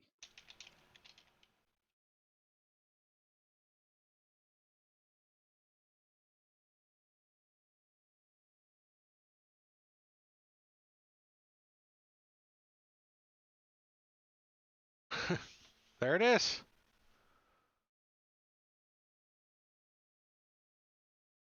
Blame Atakiri. He did the It's random not roll. identified.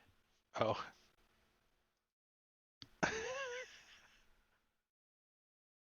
What was it? A ring of protection, and it rolled it at 4,859 gold pieces. So. How about a Oh. cloak of protection? How much you need, Soleil? I'll kick in. You to meet shield.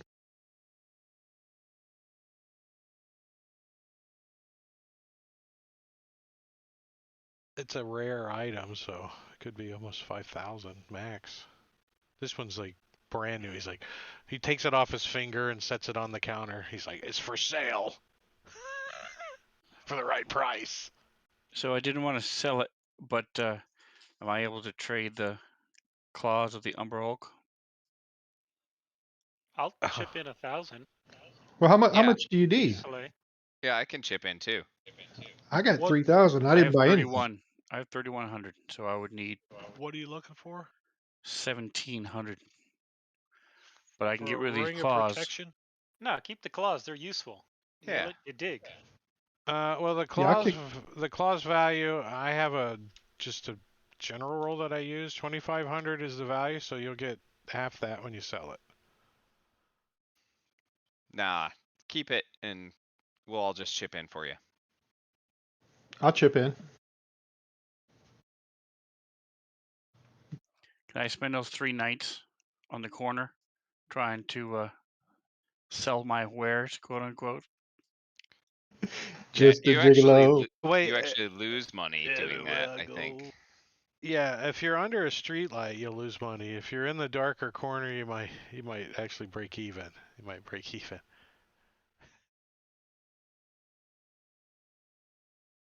So you need 1,700. Yes. All right, I'll Yes. give you 700.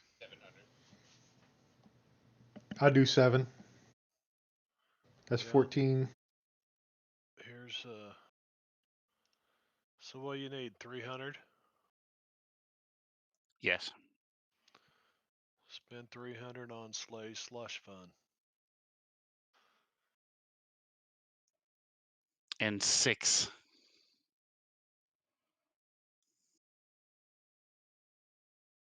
How much did you need from me? Nothing's covered. Yeah, I gave 7. Pinch 6. 7. I need Or 6 3 and more. Luma No, 7. Yeah. 6 more gold. I didn't see the I- 59. I'll pitch Oh. in the 6. No. 6 gold for Six Raphael. more. Hi. Here, I'm gonna donate 600 so you have some spending cash. It's kind of funny that you guys got to actually give him the money so he can buy the item. You know, it used to just so be he can take the punishments. Yeah. erase. So like specific things. I mean, Pinch was looking for something to help him climb a little bit better, like spider climbing, ring of climbing, gloves of swimming and climbing. Well, he's got the ring of swimming now. But There is a guy that's selling climbing gear, and actually, if you buy the climbing gear that he offers, it gives you a +2 to your climb. It's not magical gear.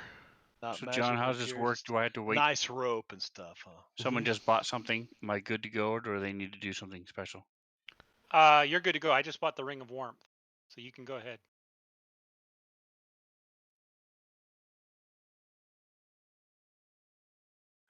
How much is that climbing gear? I mean, it's not It's slippers or it's spider double climbing gear. a climbing It's kit. double a It's- climbing kit. Yep, and it gives you a +2 to your climb.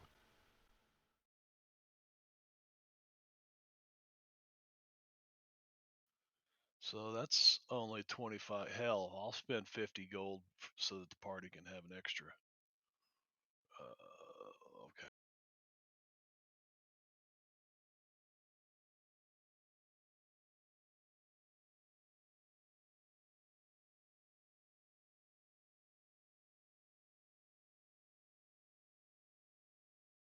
Now, it's only designed for halflings, so if a regular Ah, party member uses it, I already bought it.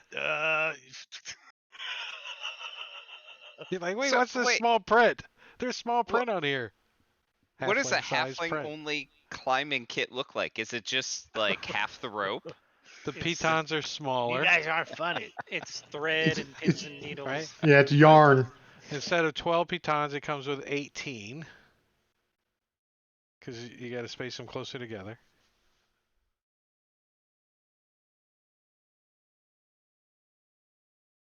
Scrolls.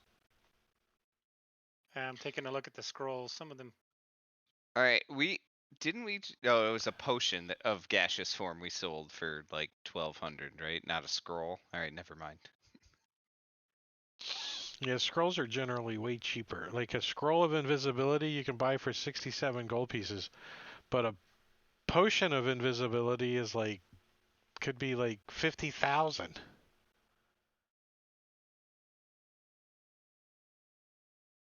It must taste really good. You know what I mean?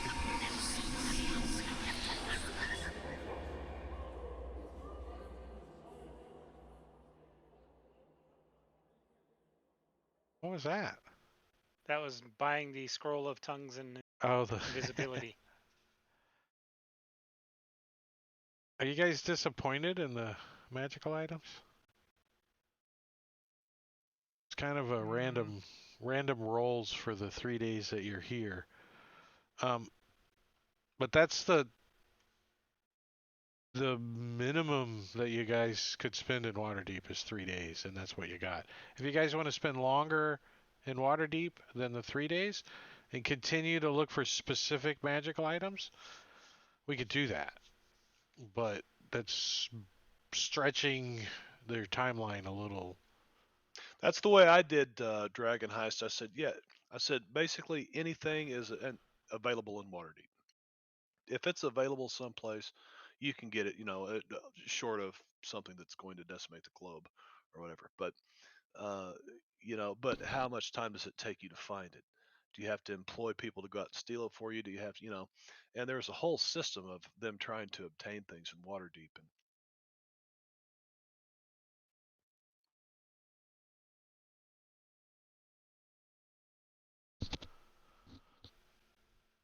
Scroll of Banishment, 1457. Go away. No, that's a little pricey. Scroll of Dark Vision. The only scroll Looked I at would them both, but I consider can't cast. buying is maybe the Revivify. I've got 5 of them. Oh, Yeah, that's why I was gonna sell mine, so I wouldn't have to sit there and beg and borrow, steal from everybody else. Do we have the material component, or do you rule that the material component was burned when they make the scroll? Yeah, that's the raw. Is the material component is already burned when they made the scroll. Yeah, Nice. that is raw. Raw hard. Now, I am the DM. As if you guys find a spell book and you tear the pages out of it, you can use those as scrolls. I think that's cool. I mean, it makes sense to me. I like that. I think that's I fun. like it. Yeah. Now it makes the Yeah, I've spell always book done it that way too. a little handier. You know, you're like, it's holding all these scrolls.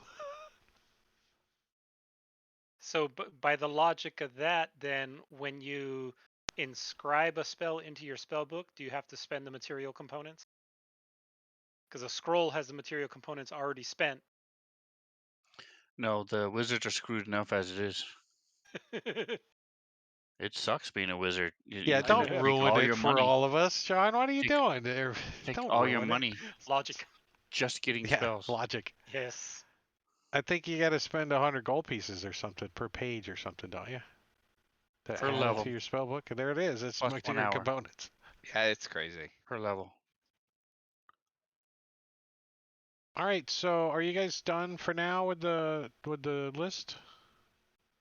Yeah, unless I can get a dragon wing longbow for less than 2,000 gold, I'm probably good. A dragon wing. There's some dragon scale mail in there. I thought that was nice. Yeah. I mean, I don't know if we have 18,000 gold, but Oh, come on. I was Look at hoping for a this. Bloodwell vial. That's some badass armor right there. Pointy. Pointy. Can't give hugs. Seems like you'd get stuck walking through the woods, catching on Right. every branch and thing. Soleil, Like- you don't give hugs anyway. If you get cold and you try to put a cloak on, it's like shredding it. Your backpack straps are always catching on the horns and shit. Oh wait, they're retractable. That's what I would roll for 18,000 gold pieces. Those are retractable Sharpies. They like It's magic. Why not? Wolverine, right? All right, we're done dreaming. None of us can afford it. All right, so that was Dale Purder, and that's what he does. He you come to find out that he is the Harper's Waterdeep antiquity knowledge and tracking down of magical items of interest. So if you're actually looking for a specific magical item, you can slide him a note and we'll see what he can come up with. But it will take longer than the 3 days that you guys have currently spent in town. And the other thing is you guys meet with another agent. She is a hard-looking woman. She doesn't tell you her name. She just tells you that that she is a higher rank than you guys are. I forget the ranks. Did I do ranks? Harper's, did I do something for that here?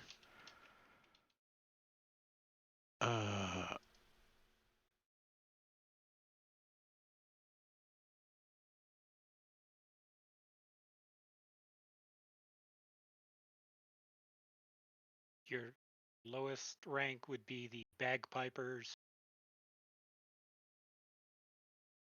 Hey Highest is now. the Hey, harpist. come on. But she definitely shows you her pin. Just for that, my next musical piece is going to feature the bagpipes all throughout. And I'm going to name it Manicures. and she I like takes your report from you guys about the cultists, and she says I've got two things to discuss with you. Of course, after pleasantries, of course, let me buy all you gentlemen a round of drinks. And she actually buys, the top shelf stuff for you guys, whatever you want. She says, clear the table for a moment. And she pulls out a map and she unfurls it. And she says, she points to a spot on the map. And I'm hunting for the button to push to find the map. The Desert Valley map again. And she points to a spot on the map right here, just south of this hill. She says, a powerful shadow dragon called the Dark Lady layers underneath Orundrith's manor right here. She points to the spot on the map. She says, one of our agents saw your robed cultists leaving the manor. We've never seen anyone leave Orundrith's manor alive. So that could mean our enemies have a shadow dragon on their side. Her eyes narrow. Shoot, we ain't afraid of no shadow dragon. Just turn the Right, light on. Slay? I'll go right away. I've been ordered to give you a mission. Your goal is to shatter this alliance any way you can. She kind of looks at each other one by one and she says, I recommend negotiation.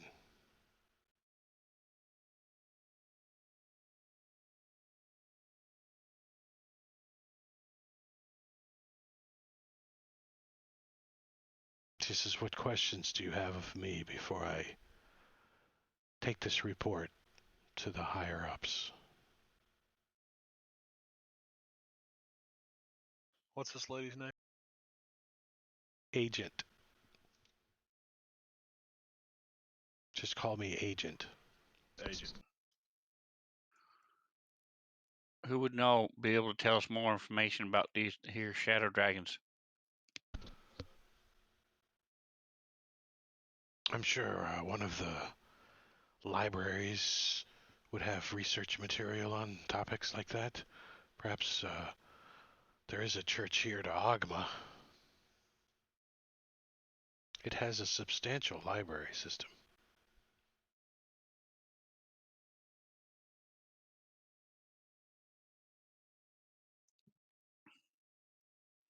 I look at Lumina. You understand the words coming out of my mouth, right? I am speaking common here. Who can tell us about the shadow dragon?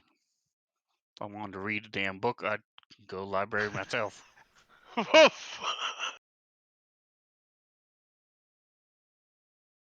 She's like, I do believe anyone you ask can tell you what they know of a shadow dragon. What specific details do you want someone to tell you? How many toes they have, how many teeth they have. Lots of specific things can be learned in books that perhaps a sole person can't read for you. Well, most of these colored dragons, reds and greens and blacks, they're just in it for the death and for the collection of gold. Your metals are more for friendly people. They have their own more political reasons. But I don't know nothing about no shadow dragons. I mean, are they in it for? Why would they be mixing it up with these cultists? Are they more political? Are they looking to get sacrifices?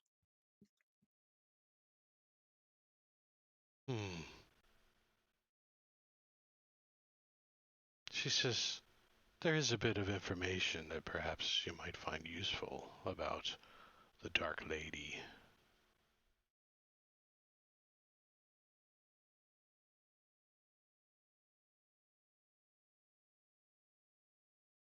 As the DM reads through some notes.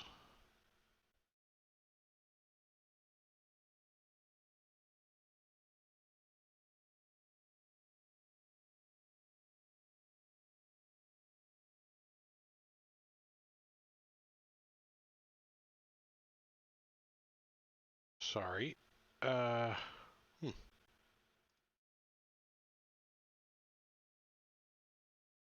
it's a girl dragon. I have Jangalang Seducer. Mm-hmm. I got visions of Donkey and Shrek. Exactly. Well, she said negotiations, so we'll just send Soleil in to talk to her like he usually does. With his keg of beer. It's a master of Got my alchemy negotiating. jug. Yeah, I got some mayonnaise here. Oh, I heard I heard Shadow Dragons like mayonnaise, so I would do that. That's like a instead of- mayonnaise sandwich. A mayonnaise sandwich. Shadow dragons and engorging.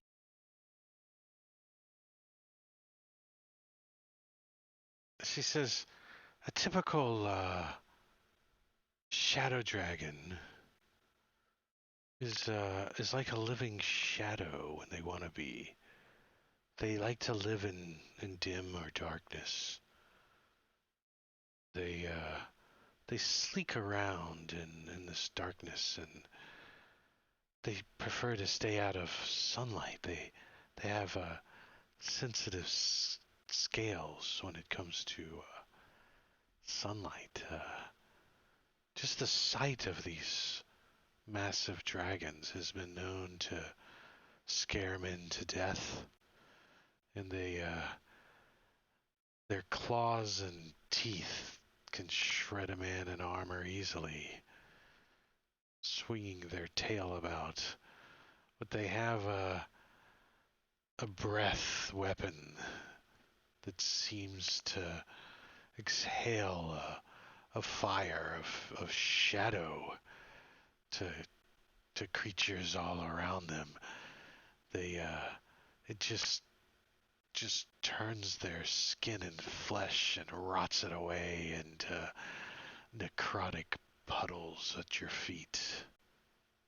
Sunlight or daylight?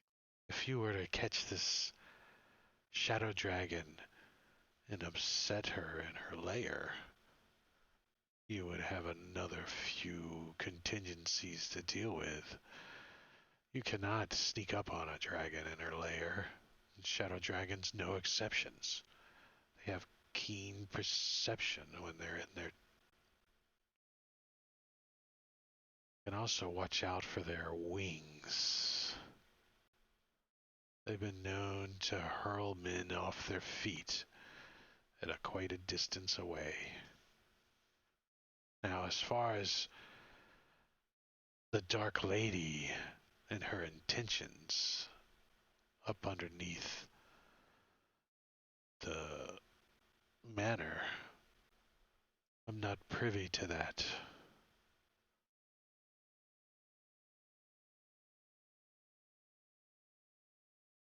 Is I've that got better another than a question. book?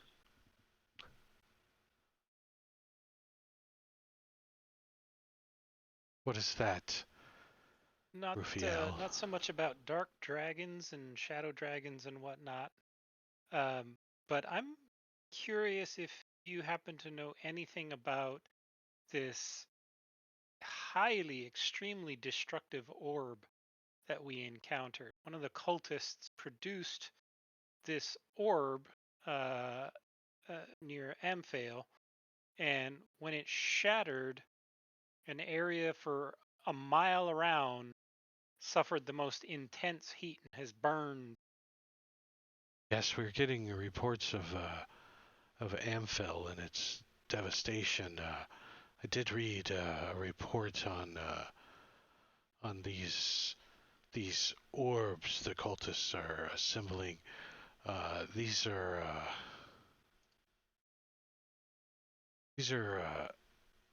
what they call a devastation orb. It's basically an elemental bomb. They are created in a typically in an elemental node. Uh, we have witnesses that say some kind of ritual is is performed to create these elemental weapons. Of course, it depends on which node they're created in for what type they are. Can they be stopped?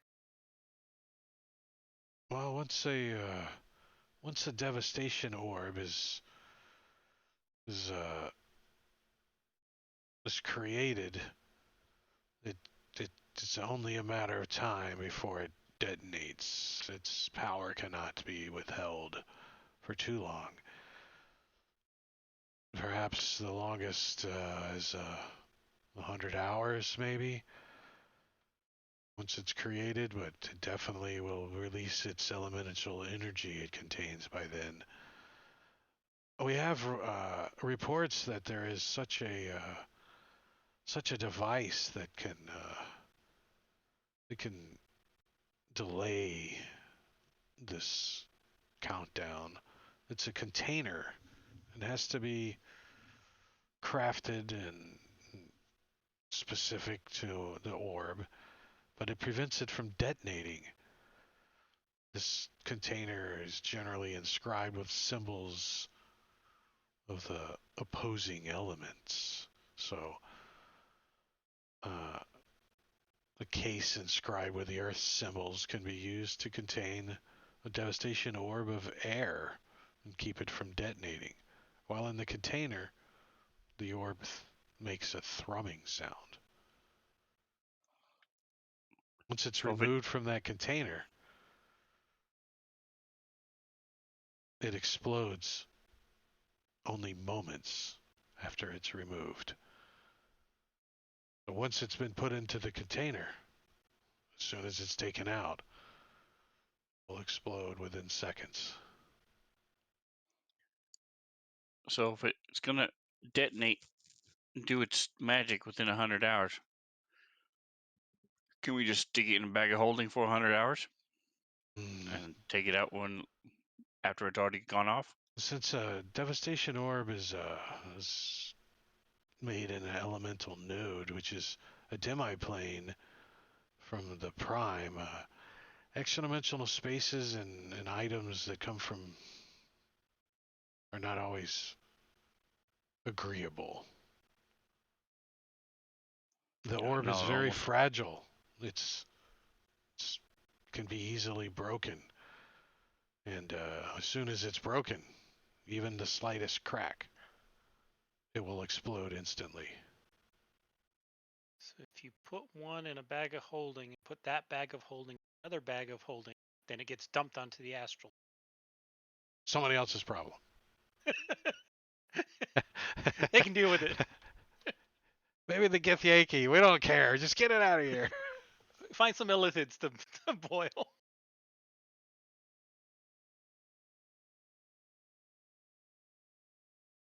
She says, the cultists have some kind of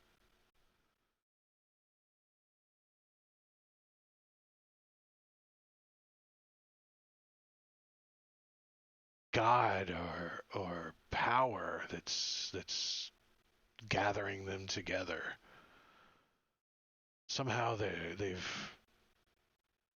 these opposing forces are being manipulated into some kind of cohesion, which is odd, and it's spreading. We're starting to feel the cultist effects as even further north than Westbridge and even into areas of Waterdeep. The cultists have been heard to be gathering in their opposing or in their elemental habitats of fire and sewers for the water and so forth.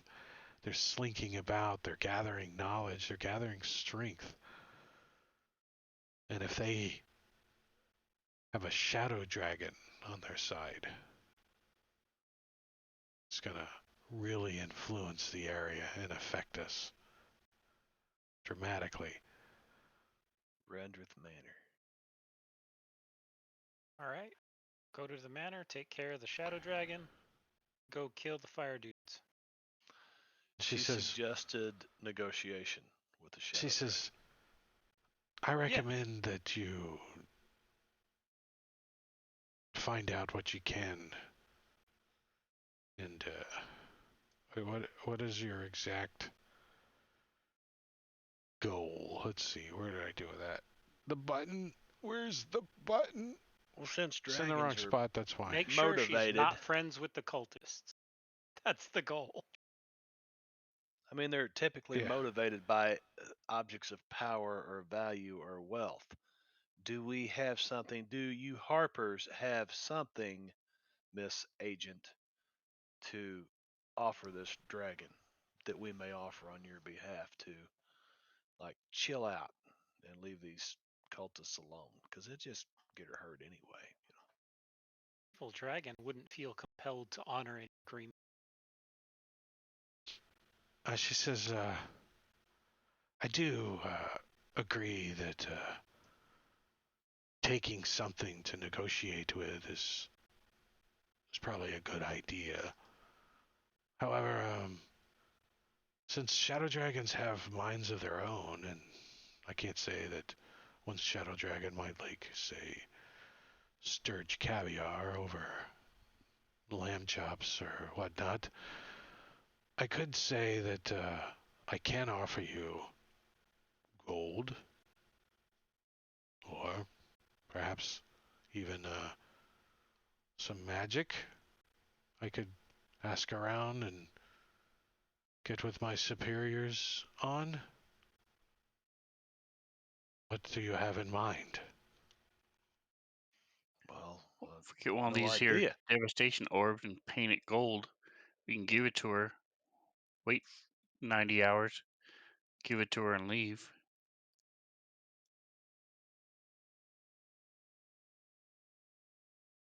One D 100 hours. That's the risk you gotta roll.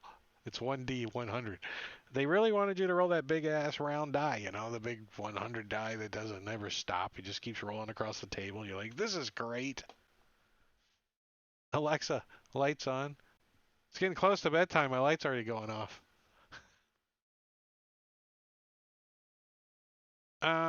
So we've got about 15 minutes left. You guys are trying to come up with an idea on what to take a shadow dragon that you can use to negotiate. Soleil's idea is a devastation orb. I think that's a pretty good idea. The problem is no one has a devastation orb currently in Waterdeep. However, you think you might be able to find one somewhere in a complex under the Somber Hills. You're pretty positive you can find one there. Somewhere deep underneath the earth. So we is couldn't there? do it before, but can we use our stealth now to look around and we find it? Underneath, yeah, when you guys get back there, yeah, you can stealth around. We need to go find a water devastation orb and then break it when we go to the fire cultists area. Yeah. What takes precedence? Going to deal with this dragon right now, or getting back to the Somber Hills? I mean, what are they? What Well, we What just are the got Harpers direct expect? orders to to go to the deal dragon. with the dragon, right? Yeah, she's like your Okay. current goal is to Deal with this shatter. dragon. You got to shatter this alliance any way you can. I wonder I if the mean, dragon would be interested in those two weapons that we found from the two cults, and then if we can get the other two bosses' weapons The trident and the in Slay. Yeah, Slay's trident. luminous hammer, right? Fang and Drown are the What two if we weapons. did this? What if we made the dragon think that the cultists had betrayed her? We don't know that they're together yet. We I must mean, assume. we really don't have any information on what their current relationship status is. So Right, okay. we have to go get some information. We don't know what motivates her either. She may want bringing piles of gold or magic items like the weapons, but you know, I think more than anything we need to go get that information through talking, negotiating, whatever, not approaching aggressively.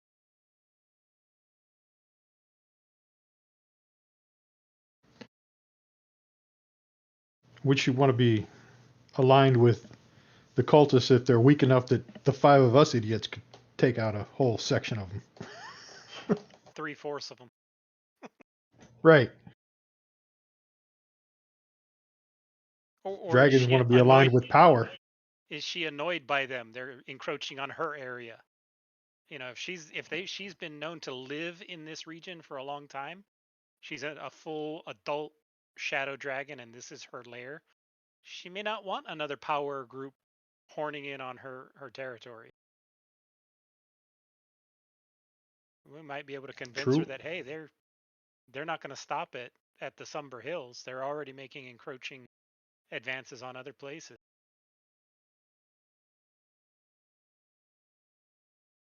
Look what they did just down the road in Ampville. Yeah. Imagine what they could do if they set off one of those things here in your lair. I think the creepiest thing is you guys all had the same dream.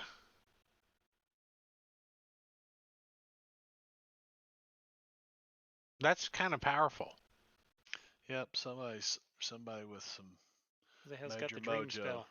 Yeah, somebody with some major mojo is pulling some strings somewhere. Yeah, I think we need to convince the dragon And, that you know, just she don't want to be aligned with them. just to reemphasize things that are going on around the Summer Hills. I mean, the weather is like atrociously nasty. I mean, it's lightning and hailing one time, and then the sun comes out the next, and then it's snowing. I mean, all in the matter of a few days. The ground shakes all the time. There's the river swells and floods. There's all kinds of stuff going on in the Summer Hills, and it's getting worse and worse and worse. Even though that you guys are going down and into these individual um, cult areas and clearing them out, you get the sense that some of them are retreating deeper into the below the city. You found areas underneath the city that's not dwarven. You snuck down. Remember, Pinch Found went at least down into 2 the ways down. yeah. There it's a more naturally kind of underdark caverns and stuff underneath that's not dwarven. And so you think that there's more stuff down there that you guys need to find out and uncover, you know. And right now you're the front line of discovery for the Harpers, anyways. Um, you don't, you know, there's a couple of people that you might be able to take with you if you guys wanted to, you know, as a cohorts NPCs that you could get from the Harpers, you know, another a donkey if you want, you know, things the Harpers are willing to help you guys. But you're the front line and you need to, Some you slippers know, and spider climbing. That's all I'm looking for. Slippers and spider climbing. He slips a note. That guy said, "Slip me a note, and I'll try to find." You yeah, well that's also the DM saying slip me a note so I can know. remember to do it. I already wrote the notes of what I wanted on my journal. Oh, Yeah, did you? mine's in there too. Yeah. Cloak of Elven Kind, slippers and spider That would be climbing. kind of nice to pass the DM a note, right?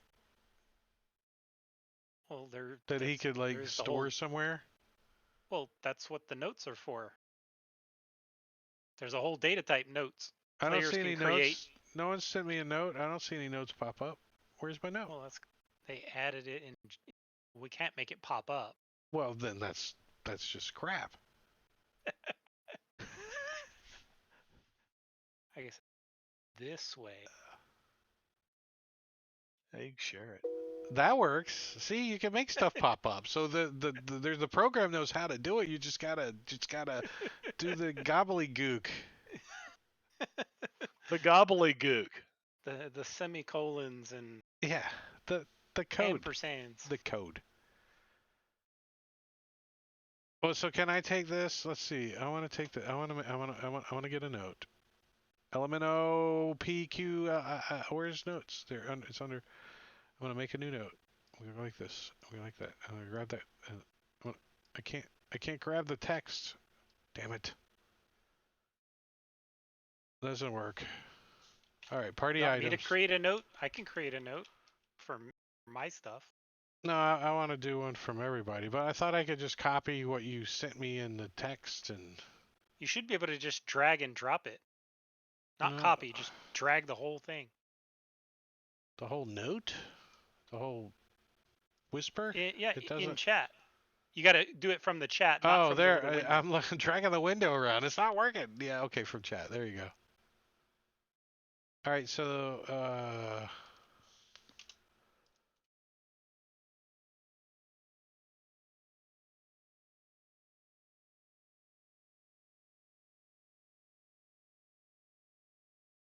so Raphael turned in his items that he wants to see if he can find. Why did I just get an error? Compile log. Formatted set value $: an error occurred while parsing entity name. Pinch, I got a blank note from you. A blank whisper, sorry. That was weird. I wonder if it's because it's got and/or ampersand/or. That'll do Maybe. it. It'll screw up the XML data representation. No, I see it in chat. I'm just saying the note came in blank and I got an error, so.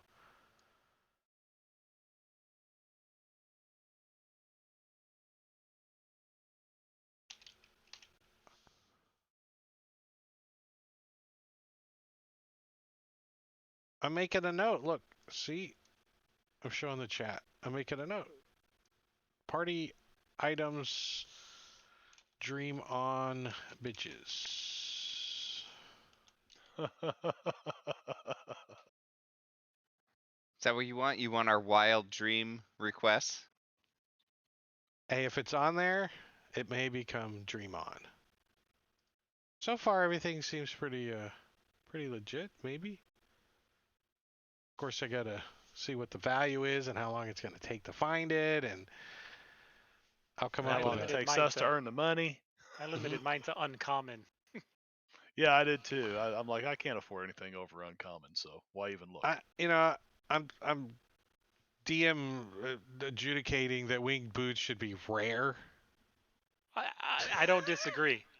I don't disagree at all. Maybe even very rare. I mean, they are powerful. Same.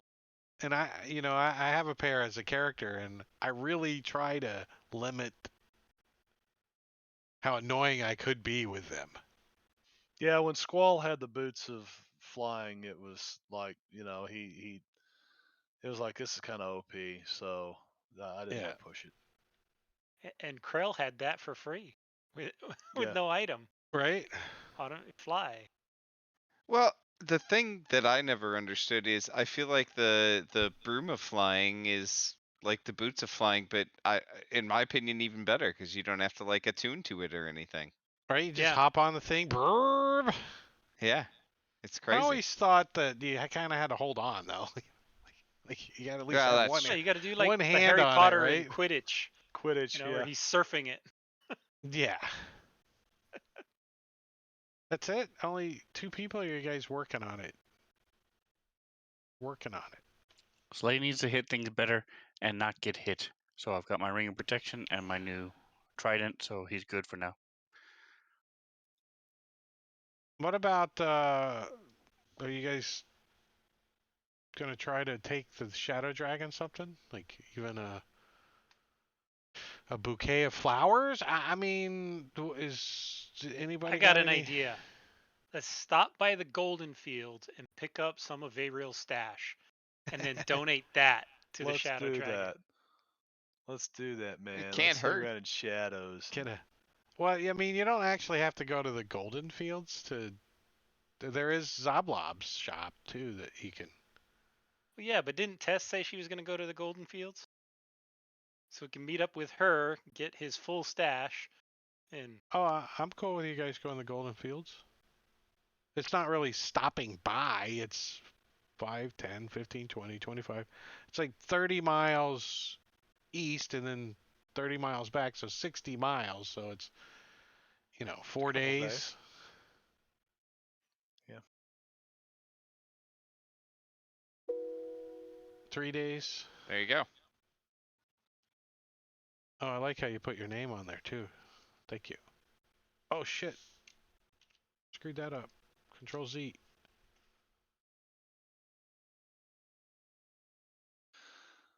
Guys, I'm gonna back out. I'm getting a little stiff. I think I need to. Yeah, we're just Yeah, wrapping take it some up rest. here. We're wrapping it up. Let's say goodnight to everybody real quick before you get out of here, Marvania. I will. Good, Thank you good, all, stream, for the help and all that stuff. Yeah, good night, everybody. We're gonna call it here. Next week, same place, same bat channel for session 47 of this. But Thursday, if Marbania is feeling well, which I highly doubt, we'll be playing Deadlands over on his channel. Should be all right. All right. Yeah, I mean this. I tell you what, the second one was worse than this. This is so far. This isn't nothing. I get a little bit of a headache, and I never have headaches, so I don't deal with them well. That's about it. Yeah. So you heard it, rain or shine, he's running the game on Thursday. Sure, gonna try. I'm sending you guys back to Gamora, I think. Oh. Friday is Empire of the Ghouls. No, I gotta do some DM prep. Jungles of Chult at 8 o'clock right here, and then Saturday, not Rime of the Frostbane. Wow. I'm a little sleepy too. It's Lost Mine of Fandelver is what I'm currently running over there on Rob Stream on Saturdays at 9 o'clock, Rob2E, Twitch TV. And then on Sunday, All Things Fantasy Grounds Talk Show, where he's previewing what's the new book that came out, the the Fizz Feywild Bang. one? the Chaos one, The Feywild? No, the Chaos one, the Strixens or whatever it's called. What he's previewing a new book. Not the Feywild. He already did that one. Strixhaven. Strixhaven. That's what I said, isn't it? I was close. It's Chaos. I didn't know there was a Strixhaven book. That's a Magic the Gathering thing. So they brought it into D&D. Yeah, they're doing a crossover thing. Oh, so 9 o'clock Eastern on Rob's channel, you can find out all about it. He's going to do a quick preview, and then back here on Tuesday. So that's pretty much it. Say goodnight, everybody. We're going to get out of here. Good night, everybody. Thanks for watching. Night. Thanks for hanging. Don't forget to hit the follow and subscribe on YouTube and all that jazz. Love you. Thank you. Bye.